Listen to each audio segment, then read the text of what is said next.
This weird sense of justice you think you're bringing upon everyone you make your shitty commentary videos on is naive and fucking stupid. You're making shitty videos, calling people cringe, calling people dumb, just like the rest of us. You're not tackling on any big controversial subjects. You're calling fucking morgues cringe. You're calling J-Station bad. Are you fucking kidding me, dude? You're not doing anything profound where you're the enforcer of justice with this goddamn platform. Get a fucking grip.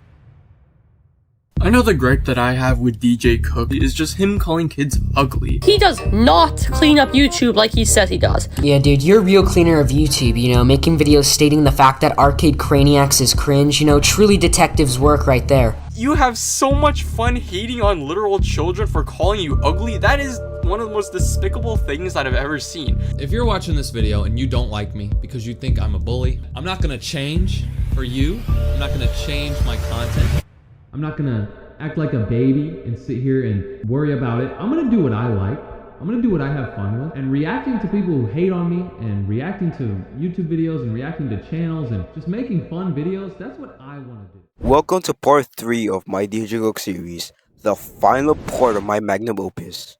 On my previous DJ Cook videos, I talked about him faking videos, him fabricating information, and him bullying other children. This video that you're currently watching covers all these topics and more to prove he isn't the cleaner of YouTube. I'm going to talk about his lies, his terrible advice channel, his bullying, and a series of videos that I think, in my opinion, did a lot of damage of a YouTuber's channel and reputation, all because of his negligence. For those who have been living under a rock, DJ Cook is a commentary YouTuber that makes slop videos for children on both of his channels. I'll be talking about all of his channels in this video to highlight problems with them. In this video, I've gathered and compiled more evidence that DJ is a terrible YouTuber that uses his platform to bully others, and so much more. I'm going to talk about his harassment, his lying problem, his inability to take any criticisms when it's too hard-hitting for him to respond, and possibly his worst series of videos that harmed a YouTuber's reputation. Me and my collaborators will take the final observation of this lying fraud named DJ Cook for the final time. Welcome to the final beatdown of the Lying Fraud's channel.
On February 18th, 2022, DJ Cook uploaded a video titled Meet the Most Evil Scammer on YouTube. This video seems fine at first glance, but if you have critical thinking skills, you're gonna find a lot of issues in this video.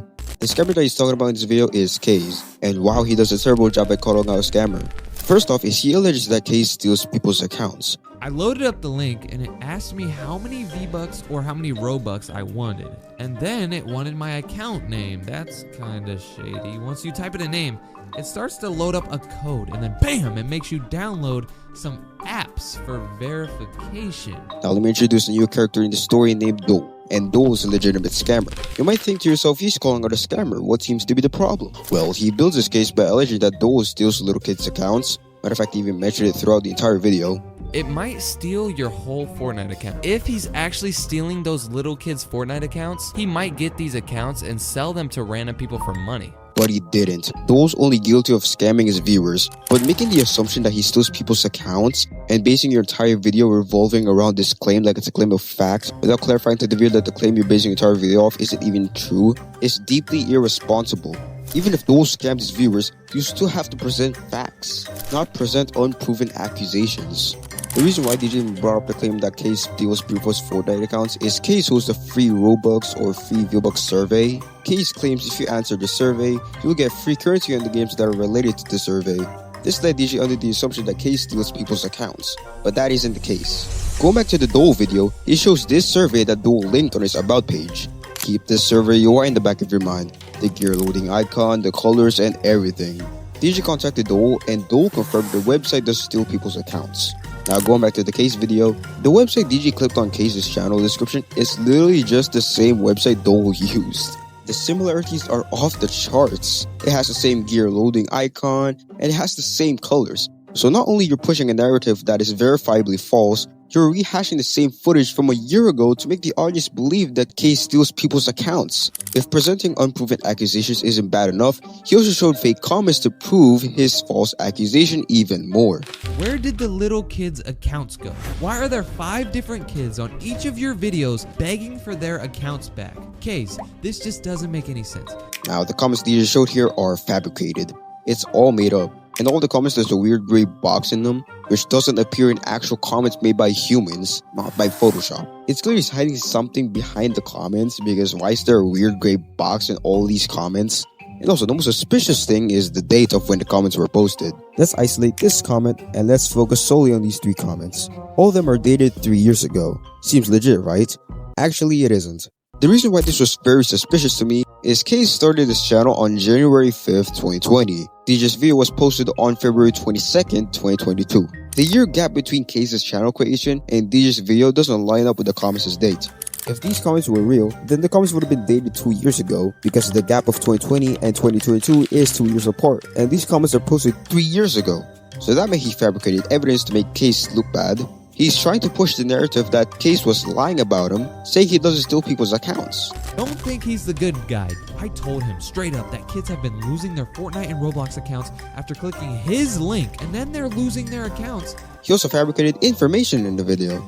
The channel he showed, Boosty Pop, isn't actually Boosty Pop's channel. It's just a fake account used to document something that's been wiped clean by YouTube. And this video and video watch page that Boosty Pop allegedly uploaded isn't even by Boosty Pop. There are a lot to criticize in this video, but we're gonna take a really long time. So go watch the first part of the video to get an in-depth analysis of DJ's scammer video. After DJ uploaded the video, a YouTuber named Breone uploaded a video exposing DJ for faking his scammer video. Now here's one instance of one of the things that DJ Cook faked a part of his video. This video view page that we're talking about right now, with the thumbnail and the title and the description, DJ Cook actually, what he did, because there's usually a little channel name there and like a logo of that channel there, what he decided to do was he decided to cover it up because he knew it was Dole's channel, the guy who he exposed last year but miserably failed at doing so, and Dole is still on the platform. He's not really scamming anymore, but he isn't off the platform. If you want to watch Breone's video, his video will be linked in the description below if you want to check it out. After Breone uploaded the video, DJ contacted him on Instagram to settle it behind the scenes. The message conversation was far from respectful. Both parties throw shade at each other, and only one of them is acting unprofessional. Breone revealed their aggressive text exchange on one of his videos on DJ, but he didn't show the full text conversation on his video. I covered the incomplete text conversation on my previous video on DJ, but recently I got a hold of the full text conversation after I hit up Breone on Instagram. I'm going to include every text message they have sent to each other, and I'm going to criticize both parties involved. This text exchange begins when DJ hits up Breone's DMs, responding to Breone's video on him. He seems and acts professionally. He said when he was in the process of researching the video, the Boosty Pop channel was still up. Then the next morning, he went back to the Boosty Pop channel, but unfortunately for him, it got terminated. Which meant his evidence is now wiped because he didn't screenshot the Boosty Pop channel and didn't save any copies of Boosty Pop's videos before it got terminated. He then said nothing in the video was fake and he has all the screenshots. He then suspiciously deleted this message, and 10 minutes later, he sent a new message saying what info was faked in his video. He only got caught red-handed. Now he's trying to backtrack on what he said. He admitted that he faked the channel in the video, but deleted that message and sent a new one to make it seem like it's his first time messaging him about the video. He's already sketchy so far. Not only did he delete a message of him admitting to faking shit, he's also becoming really arrogant. Going through the text exchange, we can see that things already got heated. DJ is putting up laughing emojis and becoming an arrogant pig. Your video is not 100% faked. There's some parts of your video is faked. You claim this was Boosty Pop's video watch page when it's not. You remove the channel name here. The video that you claim BoostyPop uploaded is not even by BoostyPop. It's by a guy named KJS. And then he claims this video was actually Boosty Pop's video, one of the guys he was trying to expose in his video. And actually, no, the video that he plays right here is actually not by Boosty Pop. It's actually a video by a guy named KJS, one of Dole's friends. Breone then presses DJ about the fake watch page, and he originally said BoostyPop posted that, and once again, he said he has all the screenshots. DJ then provided the said screenshots, and at first glance, it does seem convincing, but I think otherwise. Let's raise these questions. Who the fuck are you talking to in these screenshots? If you told someone to download the videos, why didn't you show the videos in your video? And are you fucking gay? The first question can't be answered because only DJ knows who he's talking to, but I can assume he's talking to his editor. The second video can be explained in 12 words. Because you showed a completely different video and he didn't download it. You even implied BoostyPop uploaded the video. It said, Fortnite funny TikToks. Here's what the video really was. Fortnite made a big mistake. The person who posted this, the channel name was Boosty Pop. Which he didn't, showing a fake video watch page and showing a completely different video and saying he uploaded the video, sprinkled with fake info, still qualifies as a fake video. Showing a fake and fabricated shit like this literally breaks your credibility because you led your audience to believe something that isn't real. Adding falsified evidence alongside actual evidence still makes your video misleading. Once you add fabricated info in your video, the reliability of your video is compromised because not only your viewers can't distinguish what parts in your video is real, people with a keen eye will notice you fabricated some of the information in your video, thus ruins your credibility. He seems so tired that people are calling him out for his bullshit, saying he just wants the cap to stop. If you don't want people rightfully calling you out for faking shit and being a hypocrite, then don't fake shit and stop your hypocrisy. Simple as that. DJ then said Breone always fake shit because Breone called him out for faking his video. Like, I can't believe he has the balls to say Breone fake shit and spread lies on your name while you fake shit also. I talked about how he faked shit in part 1 of this series. Check it out if you haven't. But it's insane how he's the one to say someone is lying while lying himself. It's the equivalent of a cop robbing a bank on his first day of being employed, then arresting the witness and accusing them of the robbery. Officer, what the fuck did I do? You know why you're getting arrested, bud. I don't know. Just tell me, why am I getting arrested? You robbed the bank last night. No, I didn't. Yeah. Get in the car. Breone then asked the question why he covered up the channel name on the fake watch page. And DJ said he can't remember. Unbelievable. Didn't you say you have the screenshots? Why can't you remember? It's one thing to fake things to document something that got wiped on the internet. I can't get past that. But showing the said fake thing, not even clarifying the video that the fake thing is fake, and going out of your way to show a completely different video and saying it's uploaded by them, that's when your audience are getting fed with false information and they don't even know it. It's crazy how this is the only screenshot of the BoostyPop video and not the actual watch page itself. You don't gather evidence to take screenshots beforehand. You told someone to download them before it got removed. So you resort on showing this video which isn't even by BoostyPop. This undermines your credibility here. You pride yourself on cleaning up the bad content on YouTube. I guess you need to clean your videos out of the platform too if you're actually cleaning this motherfucking platform. Now this is where DJ gets arrogant. DJ said what else is fake and Breone sent this video. DJ replied saying none of the info was right because nothing is faked in this video. Did he not watch the video? Like the comments one. And the other things that are fake. Breone then ignores DJ because he's literally refusing to comply. And the most ironic part is this message. Once someone's wrong, they start to ignore the truth, which is fucking ironic.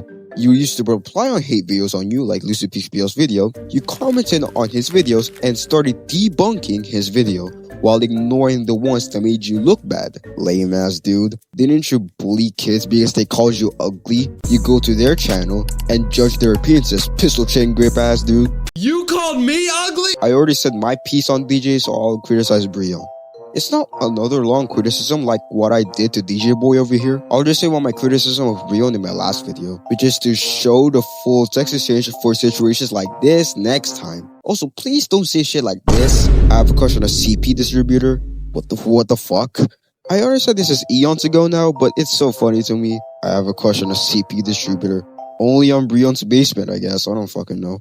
When Breone sent the full text exchange to me, he also sent 4 voicemails as his final thoughts to DJ. Let's roll the tape. You know, it's so funny, him saying, oh, hey, I didn't want to give these people, like, extra views, right? I didn't want to do that. And then it turns out his whole second channel, the one that, like, is his daily driver now, his main channel at this point, that one is basically just shouting out in a way, even if he, like, makes, like, diss videos on them or whatever, it's still giving them a shout out. That's why his, I'm not sure if you talked about this, but when I first found DJ Cook, because I found him from Dole, right? Because I was doing videos on Dole at the time. This was like really early YouTube for me, like 2020, right? The first stuff I ever covered. And by the way, it was like awful. Even if DJ really didn't intend to do this, it was pretty much the same with the Dole situation. I don't think he intended to do it, like to give Dole a shout out, but he basically gave a serial scammer the benefit of the doubt after the serial scammer has said for like a long time, and I'm surprised he didn't like watch any videos or do any research, like, because I've been covering, well, I did cover Dole for quite a bit of time until DJ's video came out on him, and I think it was poorly researched and whatnot, but he gave the guy a shout out because Dole, essentially being, you know, the kind of guy he was, you know, manipulating people and shit like that, he took advantage of DJ, and at the time it looked like honestly the most pathetic thing ever for DJ to fall for. I mean, they thought that he was like the YouTube janitor, he was getting bad people off the platform, right? And that's what I thought in the beginning, until I saw his Dole video, which was poorly made. I'm not sure if he talked about this, but yeah, that was a pretty big video. Even though I did not handle the situation like in the best way possible because I was younger and I wasn't as smart, right, and able to navigate these situations as good as I would now. But I mean, if you've done any digging on that, you would know why that's bad, and why the whole, oh, I didn't want to give them extra views or whatever, it's just crazy work, because pretty much his whole channel is making content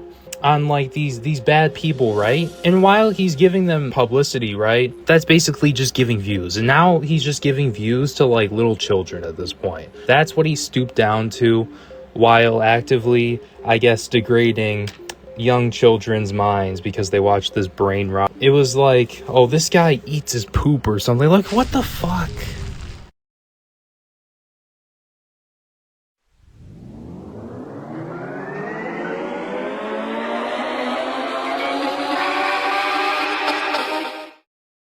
Let's critique this video in a series where it talks about kids faking their personal struggles, titled "This Kid Faked His Death," and this video is a shit show. So this kid right here might look normal and he might look like your average little kid, but trust me, he's not. He is an average kid. Matter of fact, some or most kids fake their personal struggles all the time, whether if they made up about them having cancer or a family member passing away. That's a pretty messed up hook, don't you think, DJ? You're framing this kid as if he's problematic because he faked his own death. Trust me, DJ, a brain of a child is not the same as an adult brain if you compare them side by side. A brain of a child is immature, much more energetic, and unruly, which pales in comparison with an adult brain. I'll repeat, kids do in fact do this, and it's literally normal for kids to orchestrate their personal struggles. Now, I'm not saying what the kid did is right. What I am saying though is DJ tries to frame this kid as if he's not a normal and average child because he faked his personal problems, when they're literally blindsided by the amount of attention they could get without realizing the magnitude of their lies hold. I can't believe I'm saying this, but this kid right here lied about having cancer. He also lied about being dead. He lied about donating money to people. He's done all of these bad things, and I'm about to show you. Oh my god, it's already obvious why this kid did this. I know I'm gonna get flamed in comments with this opinion, but there's no way this is worth a 12-minute video of a kid, yes, a kid, a minor. I'm gonna explain my criticisms later because I can already smell the pre-written comments of DJ Dick Writers telling me I shouldn't defend this kid, but fuck it. Before I jump the gun, let me first summarize the video. The kid that he's talking about is Snoopy. And of course, he always have a little history lesson of this kid's YouTube channel, so of course we're gonna skip all that. DJ clicked on the video titled True, where we can see a drawing of Silly in the hospital bed, and a text bubble which reads, "Hi fans, I had an accident for my head, it was blood," which implies Silly has a head injury. The video never took off, so a couple of days later, he uploaded another video where he claims he has cancer, and he would pass away the next morning. Before he passes away, he pledged to give $500 to whoever comments, and DJ has a pointless rant about this kid begging for subscribers. The reason reason he hit 170 subs was because people felt bad for him, that he was crying in these videos. He was putting crying emojis, and these little kids felt bad, so they subscribed. And this kid realized that if he would post sad videos, he would get a ton of subscribers. Are you stupid? You mad? DJ looks into the comments and sees a bunch of little kids falling for the comment bait. And more pointless DJ rant. I haven't even shown you the weirdest part about this video yet. If you look at the bottom of the screen, it says, I'm donating $500 before I die. Now you might be wondering, what's he donating to? Is he giving money to charity? Is he giving money to his viewers? Is he giving money to Fortnite V-Bucks before he dies? What is he doing? Well, if you read the title of this video, it says, I'm donating $500 to whoever comments. Everybody in the comments believes that this kid's telling the truth, but they're quickly about to find out that, he literally lied about it. Then after he said he has a day left before leaving this earth, literally a day later, he uploaded the video saying he has beaten cancer.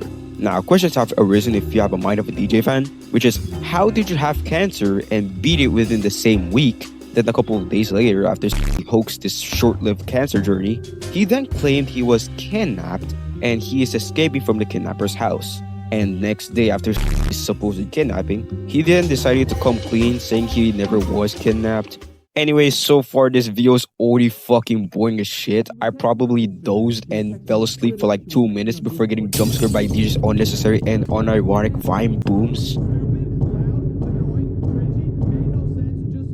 Can a robot write a symphony? Can a robot turn a canvas into a beautiful masterpiece? Now with the summary out of the way, let's commence the criticisms. I love how he thinks he found proof that the kid faked his cancer, but isn't that pretty fucking obvious from the start? Now, believe it or not, I actually have proof, and I'm about to show you the proof that proves that this little kid didn't have cancer. He never had cancer. Your ego is so obviously and incredibly massive, it covers the entire Milky Way galaxy. Oh my god guys, I found proof that this kid faked his cancer, and the said evidence can literally be concluded by a random kid in the comment section. It starts to get weird when you look at this. It says, just leave a subscribe for my family. He's telling people to subscribe for his family. He's about to die, but he wants people to subscribe so his family is happy? What? If you die, your family's not going to care about how many subscribers you have on your YouTube channel. Now, if I died and I had like 20 billion subscribers, then my family would probably care because they'd make a lot of money from my channel when I'm dead. But you have 300 subs. Your family's not going to care about your subscriber count. They're going to care about the fact that you're dead and they lost their son. Wow, DJ, you're so incredibly good at this detective stuff. You proved this kid faked their cancer, while it was very fucking obvious from the very fucking start of this orchestration. No shit? You didn't find evidence. It was pretty obvious from the very start. Also, the kidnapping thing. It's obviously him just goofing around and pretending he was kidnapped like kids do. And that's it. Now let me ask you guys, the viewer, what is the point of this video? If you aren't able to answer, then I don't blame you, because there's not a single universe that this video needed to exist, nor is there a purpose behind this video. It's like the purpose of this video is to encourage his fans to attack this kid. I'm not saying this is the main reason why he made this video, it just looks like it. I can already smell the preemptive comments saying he's trying to spread awareness. No, he's not.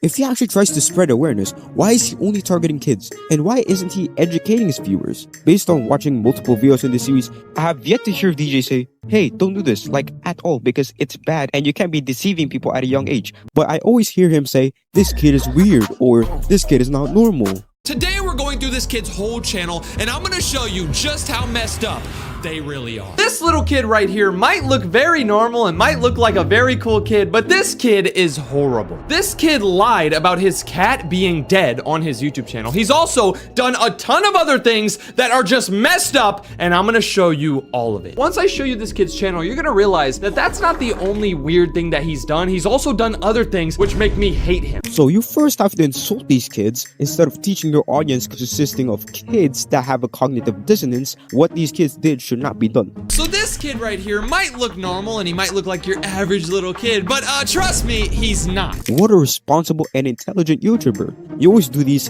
detective shit like you're observing something profound on these kids' videos like people overlook them. This is the first clue that leads me to believe that this kid's lying. So you remember how the gravestone of the dog says that this dog died on October 2025, right? That's what that means, right? October 2025. We can all agree. Well, This video was posted on July 13th, 2025. Is this person predicting their dog's death date? Because the date on the gravestone is later than the video was posted. So that means when this video was posted, the dog was still alive. Now you might be saying, DJ, this isn't the date where the dog died, this is the date where the dog was born. But that still doesn't make sense, because how is the dog born in October if this video was in July? Who gives a fuck? Is this really what the threshold has become for a YouTube video topic? Like, holy shit, dude. I thought I was scraping the bottom of the barrel with my lower end kind of news stories. My dog passed away too. I lost my dogs too. I lost my dogs too. All three of these kids don't even know how to spell. It's T-O-O, not T-O. Like this kid said, I lost my dog too. I lost my dogs too. My dog passed away too. I don't know why your teachers aren't teaching you how to speak correctly. An 8-year-old without any experience in detective work can tell these kids are faking it. On January 8th, 2024, I uploaded a video about this kid that faked his death. I went through all of the videos on that kid's channel, but one of the videos was like, oh, I'm dying of cancer. My brother's gonna take over my channel. Turns out that kid was lying and I exposed him for faking his death. But guess what? A couple of weeks later, I made another video, and this one was me exposing a kid who acted like he was being kidnapped. I went through his channel, found out that he was lying and acting like he was being kidnapped, and we exposed him. For some reason, it seems like a lot of you guys really enjoy when I expose these little kids trying to get views, so that's what I'm doing again today. You're not doing anything here. You're not changing or exposing these kids. You're basically fucking useless like the rest of us. You're not bringing anything new to the fucking table like ever. You have never uncovered anything that people have never known before. You're just parroting the popular opinion and thinking you're doing something by pointing out the obvious. Tell me straight into my face, DJ, what did you do here? Did you do anything profound? It's so fucking obvious that these kids are faking it. Is it worth to make a fuck ton of videos talking about these kids, shaming them, and thinking you expose them even if it's obvious? They don't know how much magnitude their lies contain because they're children. They're still learning and growing. They might know lying is bad, but they don't truly understand how much scale of harm their actions can cause. They're blindsided by how much attention they could get without taking the harm their lies get to an account. It's funny how no one is right. Children shouldn't fake their conditions or personal struggles, and DJ shouldn't feed them attention, nor should he shame them. But I think, in my opinion, the kids' actions are understandable because they aren't aware on how much their lies hold, whereas DJ Boy over here is feeding them attention instead of stopping the problem or even saying what they did shouldn't be done. What's even funnier is 2 years prior, he made this video titled I Might Die Soon, which suggests he might be leaving this earth because of his condition. Well, the fucking condition that is supposedly life-threatening is a fucking cough. Yeah, he just had a cold. Which is ironic to make videos of kids faking their conditions while doing the same fucking shit. Ladies and gentlemen, I want to present you the DJ skill. How it works is I'll put 10 videos on both of his slop channels that I have problems with and put it on the scale to measure how bad the video's problems are, and we'll work our way up from here. We start from least problematic to most problematic.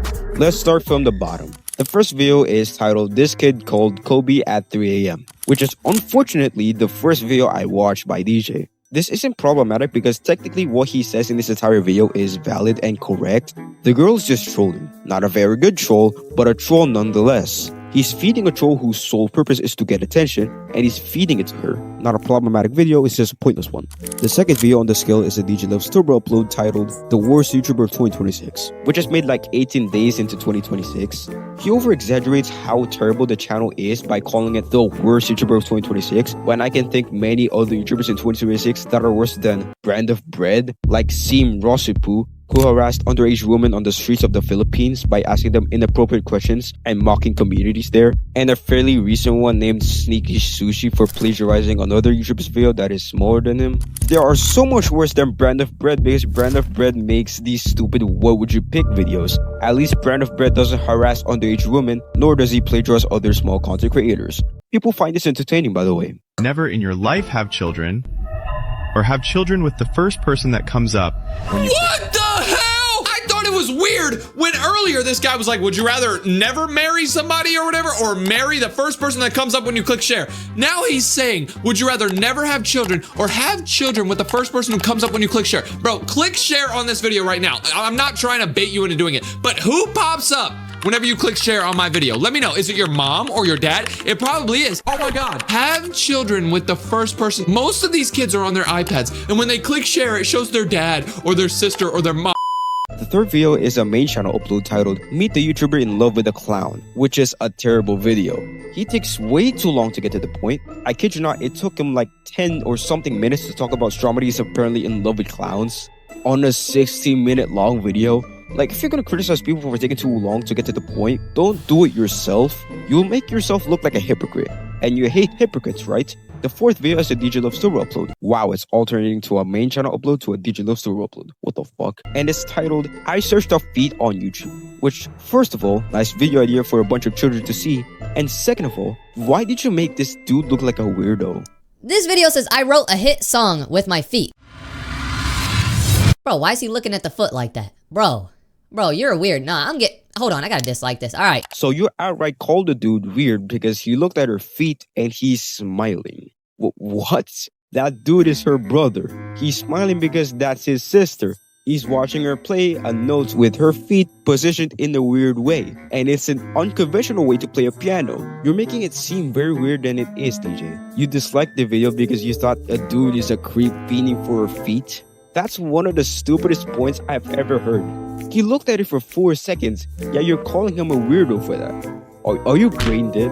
Also, he doesn't even add anything transformative in the video. He just says, whoa, feet, whoa, that person's other feet. Like, is that even a reaction? You're reacting minutes worth of feet videos and all you had to say is, whoa, feet. Like, are you serious?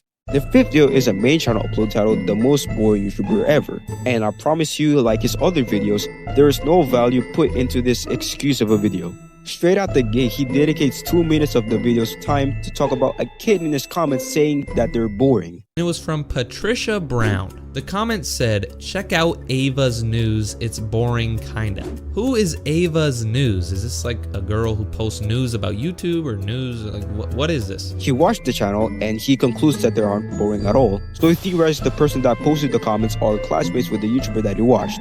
Is this worth to dedicate a whole 2 minutes of the video's runtime on some random bullshit that isn't even relevant at all? Like, who gives a fuck? You're literally wasting your viewers' time. This is not what they came for. The sixth video is another main channel upload titled The Worst Grammar on YouTube. The main gripe I have for this video is he accuses a TikToker named Ross Smith that he didn't pay his grandma to be in the videos, and he was using her to get money and sponsorships. You see how they review a bunch of products? I heard that they don't pay the grandma any of the money that they receive and they use her. But he contradicts himself by pulling up an article that disproves DJ's accusations like 30 seconds later. Why put it in the video if an article contradicts your accusation? It says here in the article, my mom and I have come up with a strategy. I hope Granny doesn't see this article, but we sneak money into her bank account every month. Tell me that doesn't contradict DJ's accusations. You're accusing someone with an unverified accusation, but when something contradicts said accusation, you magically can't remove it because if you remove it, the video isn't 8 minutes long now. Even if Ross Smith did use his grandma for money, why is she in the worst grandma on YouTube? She didn't even do anything to get crowned as one of the worst grandmas on YouTube. Never mind the worst. The seventh video is another main channel upload, wow, 3 videos back to back, and it's titled The Worst Fortnite YouTuber. He talks about weird sus Fortnite channels like this one, and DJ alleges that Communic Gaming pays bots to increase his sub count. A YouTuber named Communic Gaming. What he's doing, I've never seen on YouTube before. It was a normal channel when I first looked at it. He has 1.5 million subscribers. He's getting around 100 to 200,000 views per video. His content is about like news about Fortnite, glitches in Fortnite, new updates, stuff like that. He just posted this video as I'm recording this. The video is titled Biggest Fortnite Glitches That Need to Be Removed. There isn't anything wrong with his videos, it's his numbers. This video has 39,000 views, 1,000 likes, and 74 comments?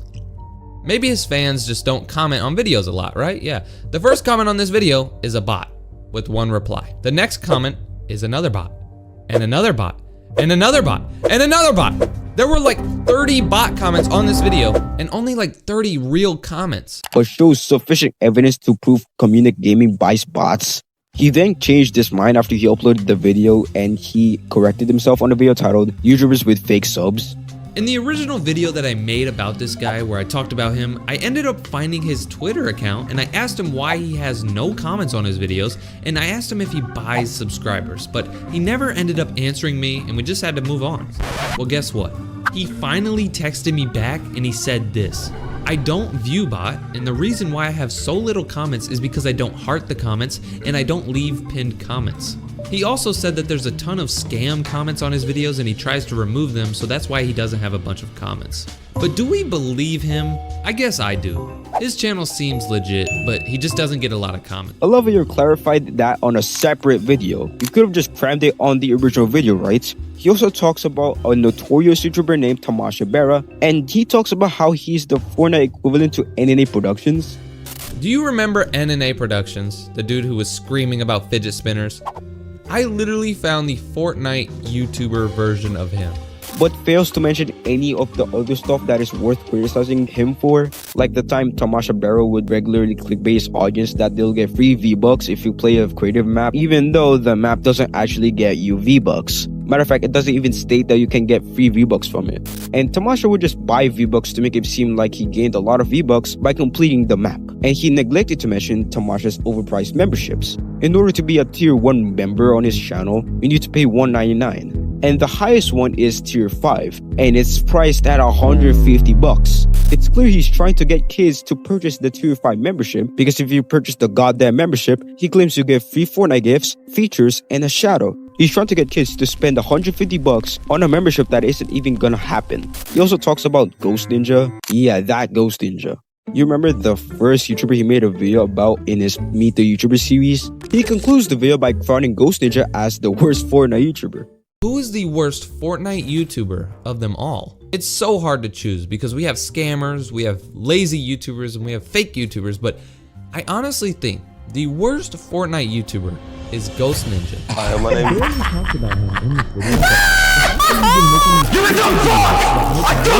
Yeah, totally. Making a fake Fortnite V-Bucks video that doesn't even scam you is worth giving the crown to. I think he has a mind of a retarded dumbass. What do you mean this is worse than sexual thumbnails? That! Are you fucking retard? You're crowning him as the worst because he keeps pumping out the usual slop after you talked about him previously? Keep in mind, the lineup on this video includes channels that made sexual thumbnails for kids, by the way, did some very, very bad things, yet Ghost Ninja takes the cake. Wow. The 8th video is a DJ Loves Turbo video. We're finally out of the DJ Loves Turbo drought, ladies and gentlemen. It's titled The Worst 7-Year-Old on YouTube, which is a terrible video. He shamed and humiliated the kid for having a porn addiction, which is a shitty thing to do because that's a child, barely 9 years old, yet you're blaming her for being exposed to pornographic content at a young age. Watch my other video on DJ to get the full analysis, but for now, my other point illustrates the ridiculousness of this video. The 9th video is the "This Kid Looks Like a Backrooms Character" short. He made a joke about this kid with a facial disability, saying he looks like a Backrooms monster. Huh? Bro, that dude looks like the monster from the Backrooms video I posted. Bro, what? I just saw him in the Backrooms. Why are we making fun of people with a disability? Are you fucking retarded? I love how you're making fun of a kid with a disability, but cries when someone makes fun of your acne. I get that he's joking, but is it a good joke? Not at all, Jose. Not at all. The final video on the scale. The final terrible video is a main channel upload about him getting supposedly stopped. I'm not gonna rehash the same points I made on my first video on DJ, but if you want to see every point I made in full detail, go watch part 1 of the DJ Cook series. To dumb it down, the stalker basically pays people to make a fake video on him. Basically, he was paying people to promote his channel. The videos on Dominic are kind of fake, kind of not. Let me explain. If you guys couldn't tell, the Dominic guy is kind of fucking a weird character. He reaches out to a lot of YouTubers pretty often and gets them to make videos on him. That's kind of how I met him. He reaches out to me on my email, on my Instagram, on my Twitter, on my goddamn Snapchat, on my goddamn Pornhub premium account. He reaches out to me on literally every possible platform, asking if I can make a video on him, as he's done to literally every other YouTuber probably in this genre. He sends messages kind of like this one up on screen that I've seen floating around on Twitter today, but he just kind of begs. He's like, come on, man, I'll fucking suck your cock to be famous.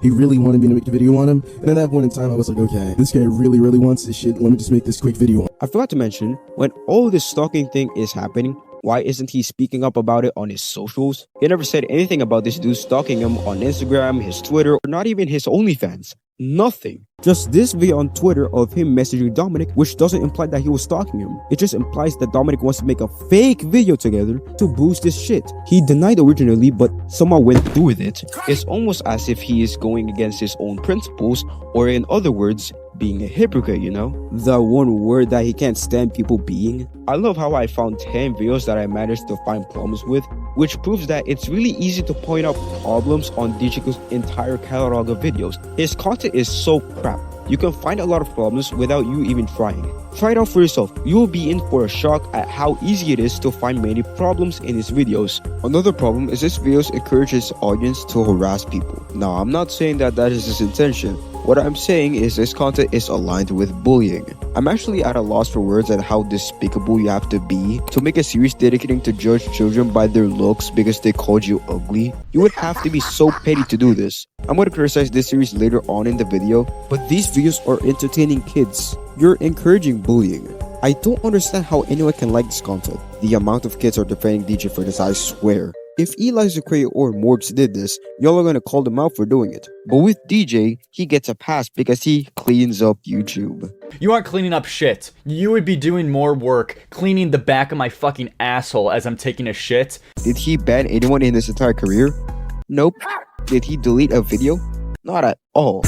Not only does he harass kids, he also harasses other people in public too. A former prank YouTuber named Adrian Watts collabed with DJ to make a prank where they go around in public wearing XXL diapers. Hurry up, hurry, gotta go, hurry. Stretch me out, bro. Yeah, I got you. Alright. You got it? Hit that bitch. Why is it not going, bro? Why are they working? Hit it again. Oh shit.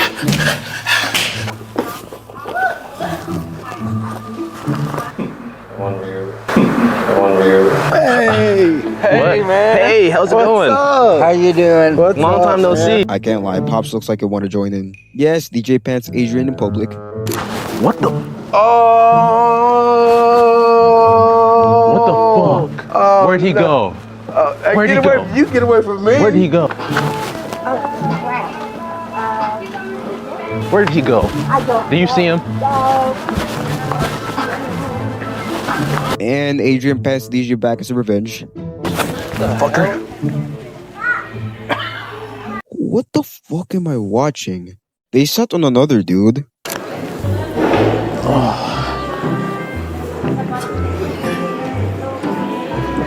Hey, what's up, man? What's up, bro? I can't even lie, this dude looks like he want to join in too. He fucks with it. The rest of the video is just them doing random shit in public, harassing people there. But one thing that got me mad is this. Got the camera off. Wait, what? Now I'm calling the police. They ordered a pizza, which they then used to go around their neighborhood and try to get people to pick it up, while wearing diapers. But it didn't go as planned. I didn't order a pizza. Are you sure? I am positive, and you guys need to leave. It was. This is.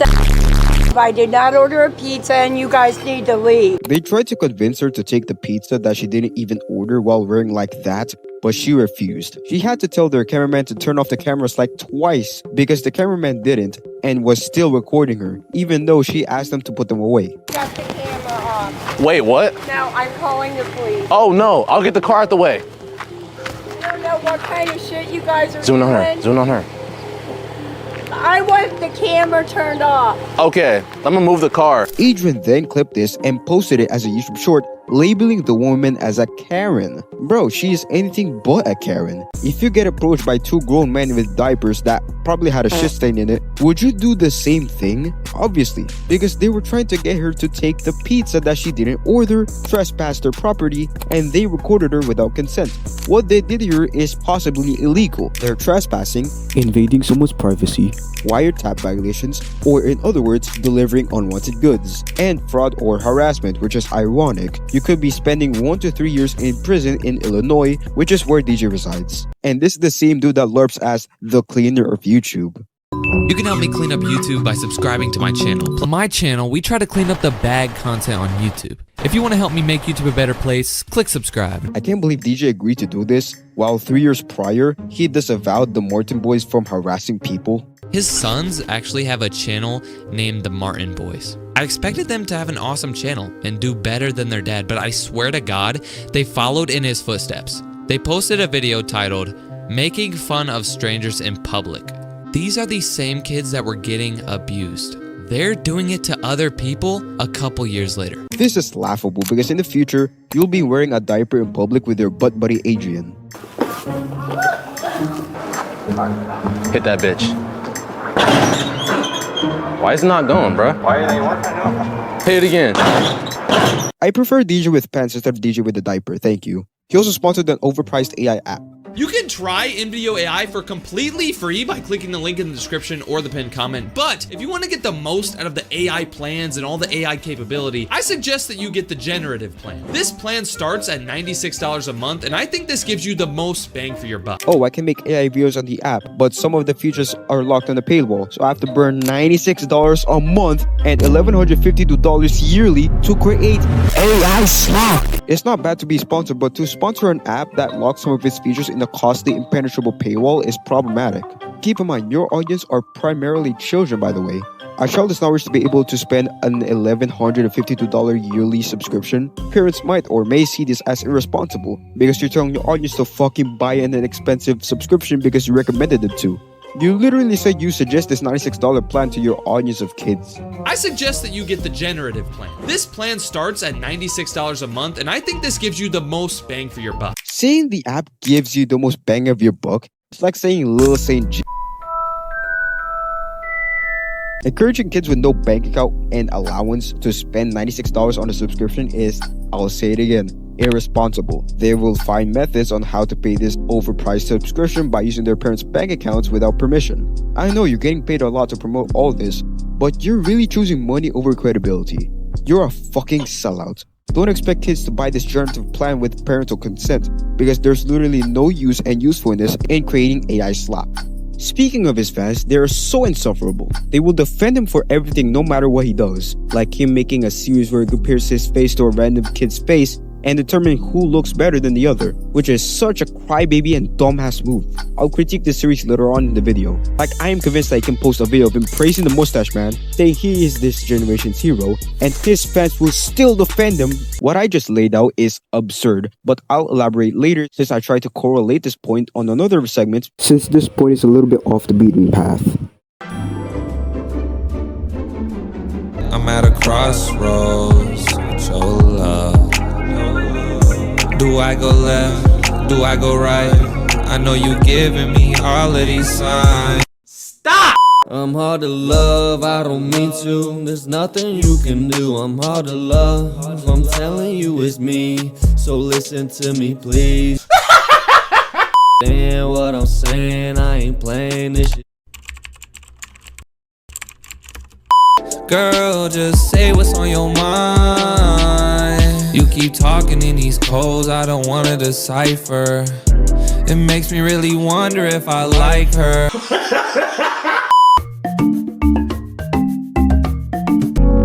They always said that Charlie Kirk was a Nazi, then they celebrated after they killed him.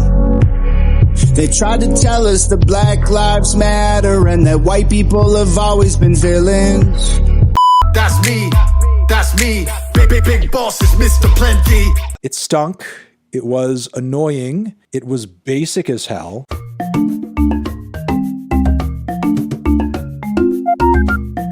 Not only does he make bad content, he also makes bad advice videos.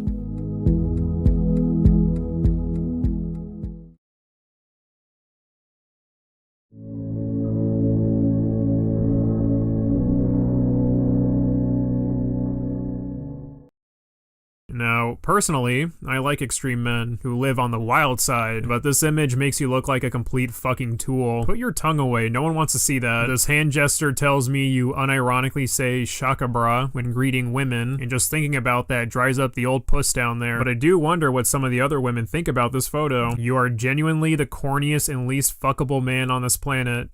It's a big ouch, Ned. I know what you're currently thinking right now. What is stoicism?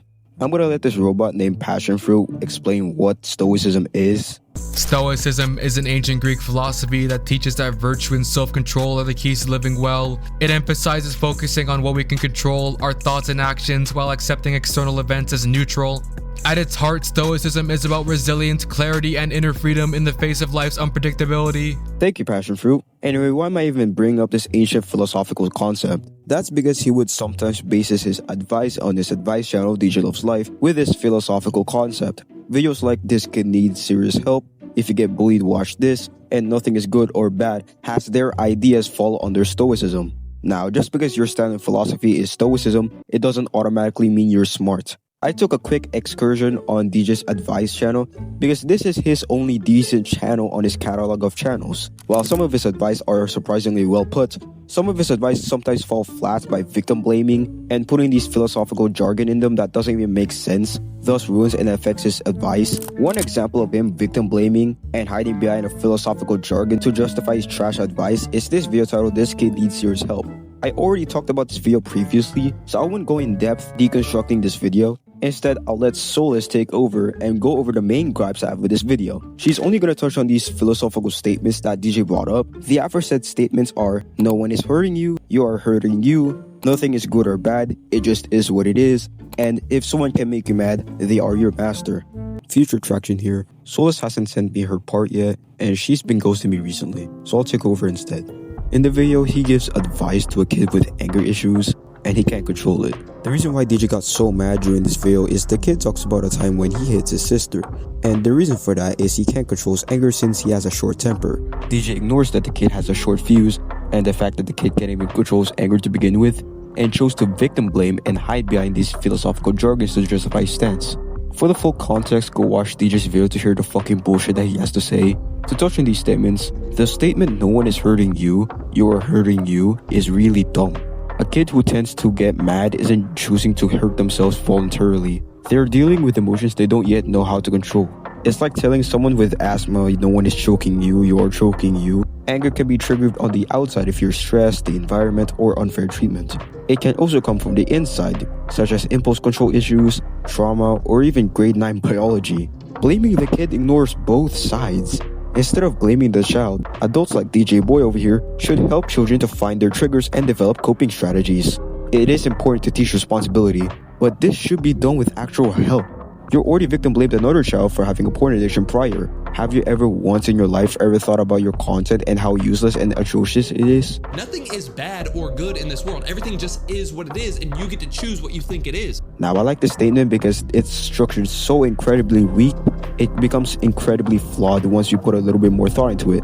The statement "nothing is good or bad, it just is what it is" is so fucking stupid. Children cannot experience with being frustrated with a perspective that there is no good nor bad.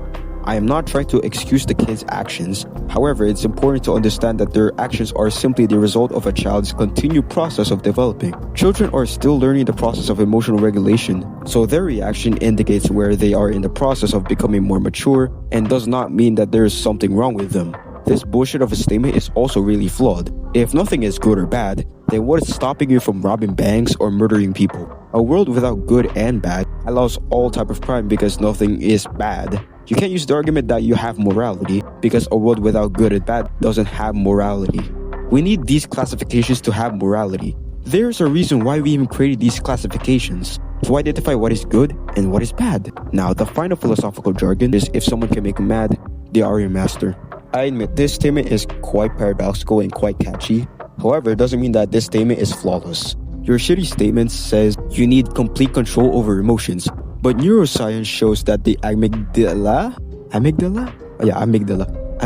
reacts before any action. Anger is a neurobiological reflex. You are not owned just because you can be influenced. Just because you can be affected by someone doesn't mean they're your master. You can't have the anger without being controlled by it. What I just said is crucial, and it's being overlooked by DJ's fans, in which I'll not blame them for it. He is so good at pretending to be good at something which he isn't. His audience doesn't even know that he's being performative. He always structures his advice so poorly, I can't help but go all in on this motherfucker. Since he gives these advice to children, by the way. He spouts these advice without them realizing what he's spouting has no substance. He does not deserve the praises he's getting with these advice videos. Those are my main gripes on the aforesaid terrible video summarized. Let's look even further. On his video, Nothing is Good or Bad, he pulls up the good old nothing is good or bad, it just is what it is bullshit yet again, ladies and gentlemen. The video is him trying to relate to a book by Michael A. Singer titled Living Untethered. Living Untethered is actually a good book that unfortunately got into the hands of DJ. He tries to use examples that relates to the book, but he misrepresents the book and its concepts so bad. I'm convinced he just read an entirely different book by a different author and claimed he actually read the book made by my boy, Michael. Now, Michael doesn't claim that there isn't good or bad. He argues that viewing things as good or bad is part of how we are caught in suffering. As someone who is staunchly opposed to the idea that nothing is good or bad, I can confirm that this book is really good. And DJ thought so too. Michael's argument does not equate to moral nihilism. It is a spiritual view in which events are not inherently good or bad, and it is our thoughts that cause suffering. I'm not gonna play the entire video, so I'm just gonna summarize it for you. The first 3 minutes of his video is just ramble. In the beginning of the video, he said he read the book and it was so deep. So recently I've been reading this book, Living Untethered. It's a pretty deep book. Yeah, of course it is deep if you read it incorrectly. DJ starts off with a decent point by basically saying to not permit preferences to disrupt one's peace. Now, what preferences mean is it refers to the way we categorize our thoughts and emotions. DJ quickly presented a litany of hypothetical statements like the chocolate or fruit candy example. One was your mom gave you chocolate and your mom gave you a fruit candy. If you would rather have the fruit candy, oh, I want the fruit candy, I want the fruit candy, I don't want the chocolate. Having that in your mind ruins your life. A girl not noticing his shirt bullshit. Imagine I had this nice shirt on, and then I go to school, and I'm thinking like, okay, I want this girl named Olivia in my class. I got a crush on her, right? But she looks at you, and then she looks away, and she doesn't mention how nice your shirt is. Then your day is just, you wanted it to be this way, but it ended up being this way, and now you're like, Him tapping his head and fucking dies. Blue punching his pimples, horse crap. And last but certainly least, an exaggerated time scale of billions of years to exist, shit efficacy. Let's compare and contrast DJ's video and Michael's book to determine how shit DJ is at explaining Michael's book. The first example he brings up is the chocolate or fruit candy example. Michael says to not rely on preferences. If you get chocolate instead of fruit candy, just accept it and stay at peace. Whereas DJ here says, if you want fruit candy but get chocolate, your life is ruined. If you would rather have the fruit candy, oh, I want the fruit candy, I want the fruit candy, I don't want the chocolate. Having that in your mind ruins your life. What the fuck? No, I'm not making this shit up. He literally said this in this video. If you would rather have the fruit candy, oh, I want the fruit candy, I want the fruit candy, I don't want the chocolate. Having that in your mind ruins your life. Now, the example of him trying to get his crush's attention but failing to do so, thus his day's ruined example. Michael says expectations set you up for disappointment. If you expect praise and don't get it, you suffer. Whereas DJ's version, if she doesn't compliment nor notice my cool ass shirt, my whole day is completely destroyed. Alright, I want Olivia to see me in my shirt and look at me and be like, wow, that shirt's so awesome. I want that to happen. But she looks at you and then she looks away and she doesn't mention how nice your shirt is. Then your day is just, you wanted it to be this way, but it ended up being this way, and now you're like, Again, the point he presents is somewhat valid, but it's overly detailed. I can't help but think that this example is someone's memory from when they were 9 years old. The next is the head tapping example. Michael says, life is unpredictable. Countless possibilities exist. Whereas our DJ boy over here says, if I tap my head, there's a 0.1% chance I die. If I go right here and I tap my head like this, there was like a 0.000.10, what the hell, it's not even a number. There was a 0.0001% chance that I die. The amount of exaggeration to validate this bullshit statistic to correlate to the book ends up making his example look like it's from a 90s sitcom. He's like making fun of the book he praises for being deep. It's a pretty deep book. The play pointing people's one. Michael says, small actions have unexpected outcomes. Whereas DJ says, if I touch my face, I may get a pimple tomorrow. I could go like this, and I could get a pimple tomorrow right here. Just because I touched this certain spot, because I had this. There's so many, what I'm trying to say is there's so many different things that could happen in life. What DJ said is technically correct. Nevertheless, it represents an extraneous digression that is so abrupt that it interferes with the coherence of the fucking example he's trying to lay down. The contrast betwixt Michael's book and DJ's video is overwhelmingly off by exceeding amounts. Michael touches on the idea to drop preferences, accept life, and find peace, whereas DJ over here is just a chaotic mess. It's a stream of examples like the fucking candy one, the cool ass shirt, pimples, and an exaggerated statistic. Just felt like throwaways and didn't touch on the main ideas. but it gets worse from here. Now, going back to the preferences thing, back in the day, I used to go on a lot of cruises, and I still do go on cruises a lot. I'm going on a cruise right now, but about a year or two ago, I would go on cruises, and the goal for me wasn't to just go and have fun and relax and just enjoy vacation. Most of the time, I wanted to go on the cruise to meet people. I wanted to meet friends. I wanted to meet girls. I wanted to meet guys. I wanted to hang out with everyone, right? That was my goal. And having this goal is good. Whenever you go into a situation, it's good to have a goal. It's good to have a plan of what you want to get. Like, if I'm making this video, it's good to have a plan for this video. My plan is to talk to you about something that I think will change your life. If you use these concepts and you watch this video multiple times, you'll really ingrain what I'm saying and it'll change your life. That's my goal, to talk about something that has changed my life and hopefully change your life for the better. I want to make people's lives better. That's my goal here. But people mess up when they get so attached to the goal. They really hope this goal happens. They really hope this happens. So a goal is good in my case because I just want to change someone's life with this video. But if I don't change anyone's life and people just watch this and they think I'm crazy and I'm just talking and yapping, oh well, I'm still having fun. People mess up when they're so attached. So going back to the cruises thing, my goal was to go on these cruises and I really wanted to meet people. And most of the time I did meet people on these cruises because cruises are amazing to meet friends and stuff like that. But there were a few cruises where I went and there was nobody that really matched my style. There's nobody that really caught my eye. And on those cruises, I would be disappointed because I went into it wanting a certain outcome. Everybody always says, be independent, be outcome independent, which means you don't care what comes of a situation. So, for example, if you go to school and you have this nice shirt, right? Like I mentioned earlier, if the girl's not there that you wanted to be there, oh well, you're independent of the outcome, you don't care. But people are so dependent on the outcome. I think I made a video about outcome dependency a while ago, but this is deeper. We're talking about preferences here. Going back to the thing that I mentioned about the mom, if your mom brought you chocolate or she brought you the fruit candy, most kids would be like, no, I don't want the fruit candy, I want the chocolate. And it's just like, that ruins your life. Whenever you become so opinionated, whenever you become so dogmatic, whenever you become so set on one side and you don't like the other side, then anytime that other side comes up that you don't like, then your life is bad. And anytime the good stuff comes up, then you cling to it. You're like, oh, finally I got my chocolate, okay. And you cling to it, and then when your chocolate runs out and you don't have the chocolate anymore, you're always looking for that chocolate. It's not even just chocolate and candy and stuff like that. It's every situation. If you have a preference, your life's going to be bad. Your life is going to be bad if you have a preference.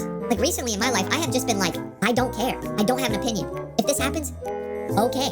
It's gonna happen whether I pout about it and get annoyed or whether I like it. That's what it is. The situation that happens just is. It isn't good. It isn't bad. It isn't amazing or horrible. It isn't, the girl isn't cute or ugly. There's no polarity. Like, I don't believe in polarity anymore. It just is. He overuses his own personal anecdotes, like him talking about him going to cruises, finding a lot of bad bitches in said cruises, stuff like that. Bringing up an abundance of personal anecdotes detracts from his potential as an argument for philosophy. And funny enough, his argument undermines its own thesis because it implies that Michael is saying that you should not cling to your or their preferences, while at the same time suggesting that having any preferences at all would ruin your life entirely. Michael never said nor implied that by having literally one preference ruins your life. DJ admits that goals are good, but at the same time argues that having any preferences at all means that your life is bad. It equates having goals that are good with having preferences that makes your life bad. Also, DJ saying he doesn't believe in polarity anymore sounds profound, but it misrepresents Michael's beliefs. Michael never denies polarity. Rather, he just says to not let labels control your day-to-day life. Living Untethered attempts to show you how you should embrace and live free, not how you should embrace nihilism, nor that there's no such thing as polarity. DJ's argument is presented so terribly, he ends up rambling, which gives the viewer under the impression that Michael denies that there is polarity in the world. Also, to touch on the everything just is argument, if nothing is intrinsically good or bad, then the statement that everything simply exists is also devoid of meaning. Let's compare Michael's book and DJ's video one more time. Michael says preferences create suffering when you cling to them. Goals are fine, but do not get attached to outcomes. Drop mental labels for peace. His message is simple, elegant, and practical, and his book focuses on inner freedom. DJ, however, says preferences automatically ruin your life, contradicts himself by saying goals are good, but then said having preferences is bad. He doesn't believe in polarity. His delivery is chaotic and repetitive, and he focuses on cruises, candy, shirts, people's feces, and an exaggerated timeline. Who do you think is more credible? People think everything's a scale of good and bad over here, like really, really, really good over here by my thumb, and really, really, really bad over here by my thumb. And then in the middle is just, pretty good. Over here's like, kind of bad. Over here's like, pretty good. People think everything's a scale. And it is if you're identified with your mind. If you go into every situation and you judge it on good or bad, like, is this good for me or is this bad for me? Then your life's gonna be just so much more difficult than it should be. Like, everything in life just is. Whether you think it's good or bad, it just is. It's not good, it's not bad, it just is. Like me, if I got into a car crash, I got into a car crash. It's not bad, it's not good, it just, that's what happened. You assign values to things that happen. Your mind decides if something is good or bad. Nothing is inherently good or bad. You might comment and say, well, my whole family died, DJ. You're telling me that's not bad? It's only bad if you think it's bad. You know, now, obviously, most people would not want their whole family to die. Me too. But if it were to happen, I would recognize that that's just what happened. And now I have the opportunity to control how I feel about it. Whenever, like, this is what really changed my mind about this. This is what really put me on this path. Whenever something happens, there's a little tiny space in between the thing happening and then your interpretation of it. So let's say I'm driving and I get into a car crash. For a split second, the car crash happened and I was okay. And then a split second later, then I realized, oh no, now my car's ruined. Oh no, now I'm gonna have to spend money. Oh no, now my leg hurts. But in that half a second, it just was, and I was okay. Now, we don't have to talk about extremes like that. It's even in simple things. Like, if somebody comes up to you and they say, bro, you're ugly. For half of a second, you can just be like, this person thinks I'm ugly. But then half a second later, you're gonna start catastrophizing, or however the hell you say that word. You're gonna start being like, well, because he thinks I'm ugly. So you're taking the situation that happened, this person called me ugly. Boom. That is what it is, right? That is the essence of what happened. Then a split second later, then your mind turns on. They're like, because they think I'm ugly, they probably don't want to hang out with me. Other people probably think I'm ugly. Oh God, you know, am I gonna get a girlfriend now because this person thinks I'm ugly? Wait, what about me is ugly? Then your mind starts rolling. But in that small space, that small segment of when it happens and then when you react, that's the piece. If you watch this video like 3 or 4 times, like if you watch this video every day, I'm not telling you to watch this every day because I want extra views. I don't care. If you watch this every day and you implement what I'm saying, it will change your life. That space, that little space of time, that little half a second between the thing happening and then you panicking about it, it'll grow. Your awareness will grow. See, me, I don't have half a second anymore. When something happens, I have a couple of seconds of time where I'm just like, and then I get to control my mind. You know, there's like 3 or 4 seconds between when something happens and then when I react, and it just keeps getting better and better. And in that time where something happens and you don't assign a label to it, you don't assign any meaning to it, that's when your life is amazing. That's that peace where you realize that nothing can truly affect you. It's just your mind. It's just your mind saying that something's bad or good. But in reality, it's just, it is. It just is that thing. You control what happens around you based on how you react to it. But once you get deep enough into the thinking, then you realize everything just is. I swear to Isaac Newton, DJ keeps one-upping himself every minute. Terrible advice after terrible advice. It's obvious that DJ doesn't have any morals left on his soul when he started recording this video. People think everything's a scale. If you go into every situation and you judge it on good or bad, like, is this good for me or is this bad for me? Then your life's gonna be just so much more difficult than it should be. Sure, rain, traffic, and the fucking candy could be simply considered as existing events, whereas death, cruelty, and kindness have a moral perspective to them. Treating these events as it's something to be neutral about literally downplays and minimizes the impact for the people who have gone through these situations. Everything in life just is. Whether you think it's good or bad, it just is. It's not good, it's not bad, it just is. If I got into a car crash, I got into a car crash. It's not bad, it's not good. It just, that's what happened. Nothing is inherently good or bad. You know, you might comment and say, well, my whole family died, DJ. You're telling me that's not bad? It's only bad if you think it's bad. Using hypothetical examples like the my whole family died comment and the car crash example to prove your neutrality argument literally minimizes the suffering of people who have gone through these situations. It makes this advice appear callous or uncaring. If there is no difference between good and bad, then the statement that nothing is good or bad cannot be considered to be either true or false, and therefore becomes meaningless. Michael's actual argument or lesson is about not applying these terms to common annoyances like food, candy, or chocolate, and traffic jam versus traffic jam. There is no consideration of tragedies like death. Whenever something happens, there's a little tiny space in between the thing happening and then your interpretation of it. That's the piece. Let's say I'm driving and I get into a car crash. For a split second, the car crash happened and I was okay. And then a split second later, then I realized, oh no, now my car's ruined. Oh no, now I'm gonna have to spend money. Oh no, now my leg hurts. But in that half a second, it just was, and I was okay. The idea of a tiny space between an event and a reaction presented by Michael is a legitimate concept in philosophy. However, the extent of this to the conclusion that nothing matters, everything is neutral, does not follow the philosophy presented by Michael. You know, you might comment and say, well, my whole family died, DJ. You're telling me that's not bad? It's only bad if you think it's bad. The statement that it's only bad if you think it's bad, when applied to situations like the death of your whole family and people give you insults, minimizes the suffering of people. It makes the philosophical statement appear callous and uncaring. We're finally done with this terrible video. Here's the crux of the matter in simple terms. The book Living Untethered by Michael Singer is a very profound book if you approach it without twisting it to interpret it your own way. It teaches us how to let go of labels we give to things that irritate us in our daily lives so that our mind stops bothering us. This is an incredible book, and I recommend for people who love to read to actually read this book. It's amazing. But the video that is trying to relate to the book,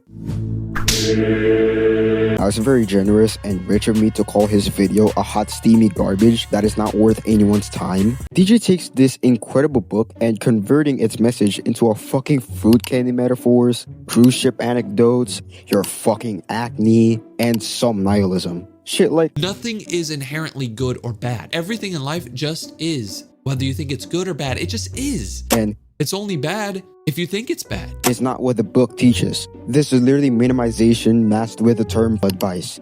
DJ, if you actually read the book's message isn't nothing matters or some random nihilistic shit. It's nothing matters if you do not have to have labels to be at peace. Next time, DJ, if you are presenting a book in your video, actually read the goddamn book. What does Stoicism have to do with all this? If you're into philosophy, you can identify his philosophical beliefs by sifting through his videos to see what he believes. The reason why this is really interesting for me is he seems to take the position of a stoic.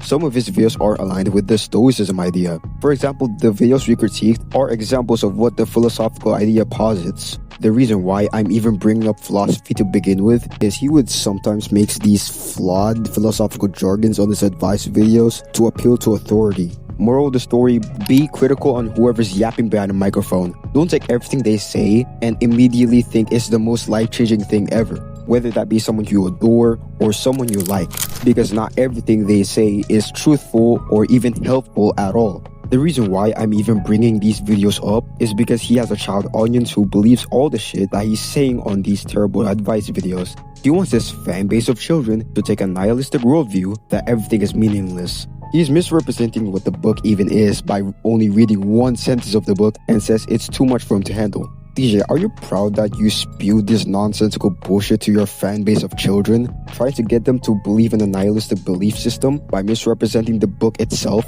You claimed you love reading books, so why didn't you have the time to read Living Untethered? To confirm that this advice is sloppy, let's ask Slayer if he thinks DJ's advice is sloppy Joe or the opposite. Yo, Evan McDonald, what do you think of this video? I call it sloppy Joe. I agree, Evan. Not only does DJ sucks at reading and explaining books, he also sucks at stealing content and basically becoming Sniperwolf 2.0.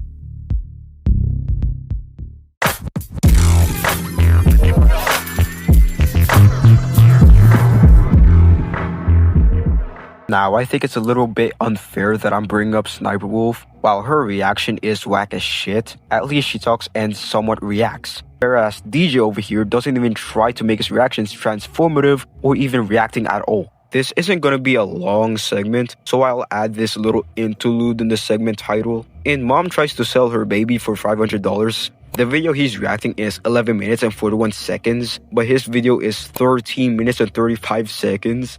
Which is barely even 2 minutes of reaction time if I disregard the intro. He's not even giving any meaningful input on what he's watching, barely even 2 minutes of reaction time.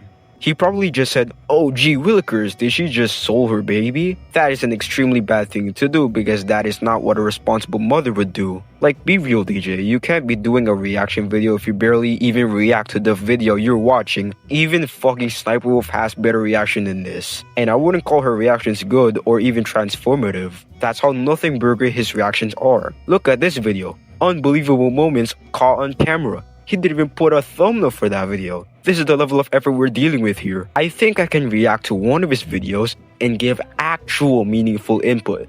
Your mother is calling you, listen. If you want to see an actual good reaction that I made, it's in the description below if you want to check it out. So yeah, this is literally all I have to say on this reaction channel. Nothing long. Let's toss aside his garbage reaction channel and go back to his advice channel, shall we?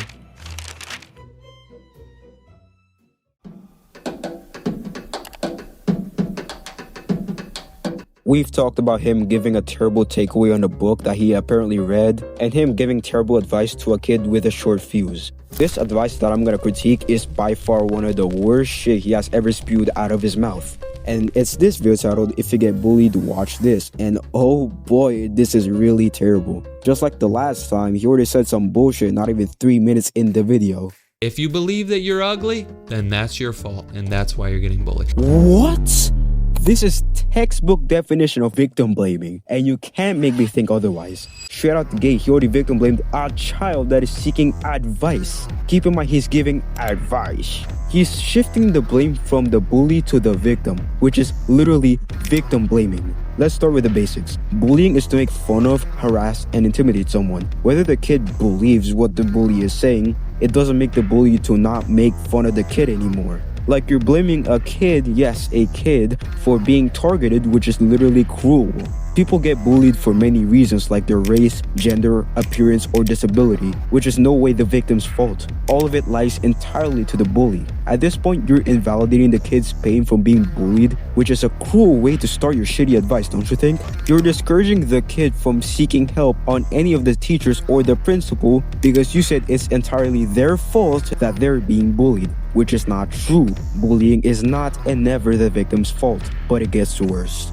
Before you sit here and call me rude and all this, imagine this. Let's say you go to school and somebody goes up to you and says, your teeth are crooked, but your teeth look perfectly fine. You're gonna be like, what the hell is he saying? Imagine you go to school and somebody says, your skin is green, but then you look at yourself in the mirror and you look normal. Imagine someone goes up to school and says, ugh, your shirt is orange, but then you go to school and you look in the mirror and it's a white shirt. You're gonna be like, what's wrong with that guy? What's wrong with him, right? You're gonna look at your bully and you're gonna say, what's wrong with that guy? This is the same exact thing. These 3 instances I gave you of somebody going up to you and saying, your shirt's orange, but your shirt's actually white. Those stupid people who are coming out to you and criticizing you for something, that's the same thing as somebody bullying you for your looks. The only difference is you actually feel the looks part because you actually think you might actually be ugly. You're letting their opinions reside higher than your own opinion.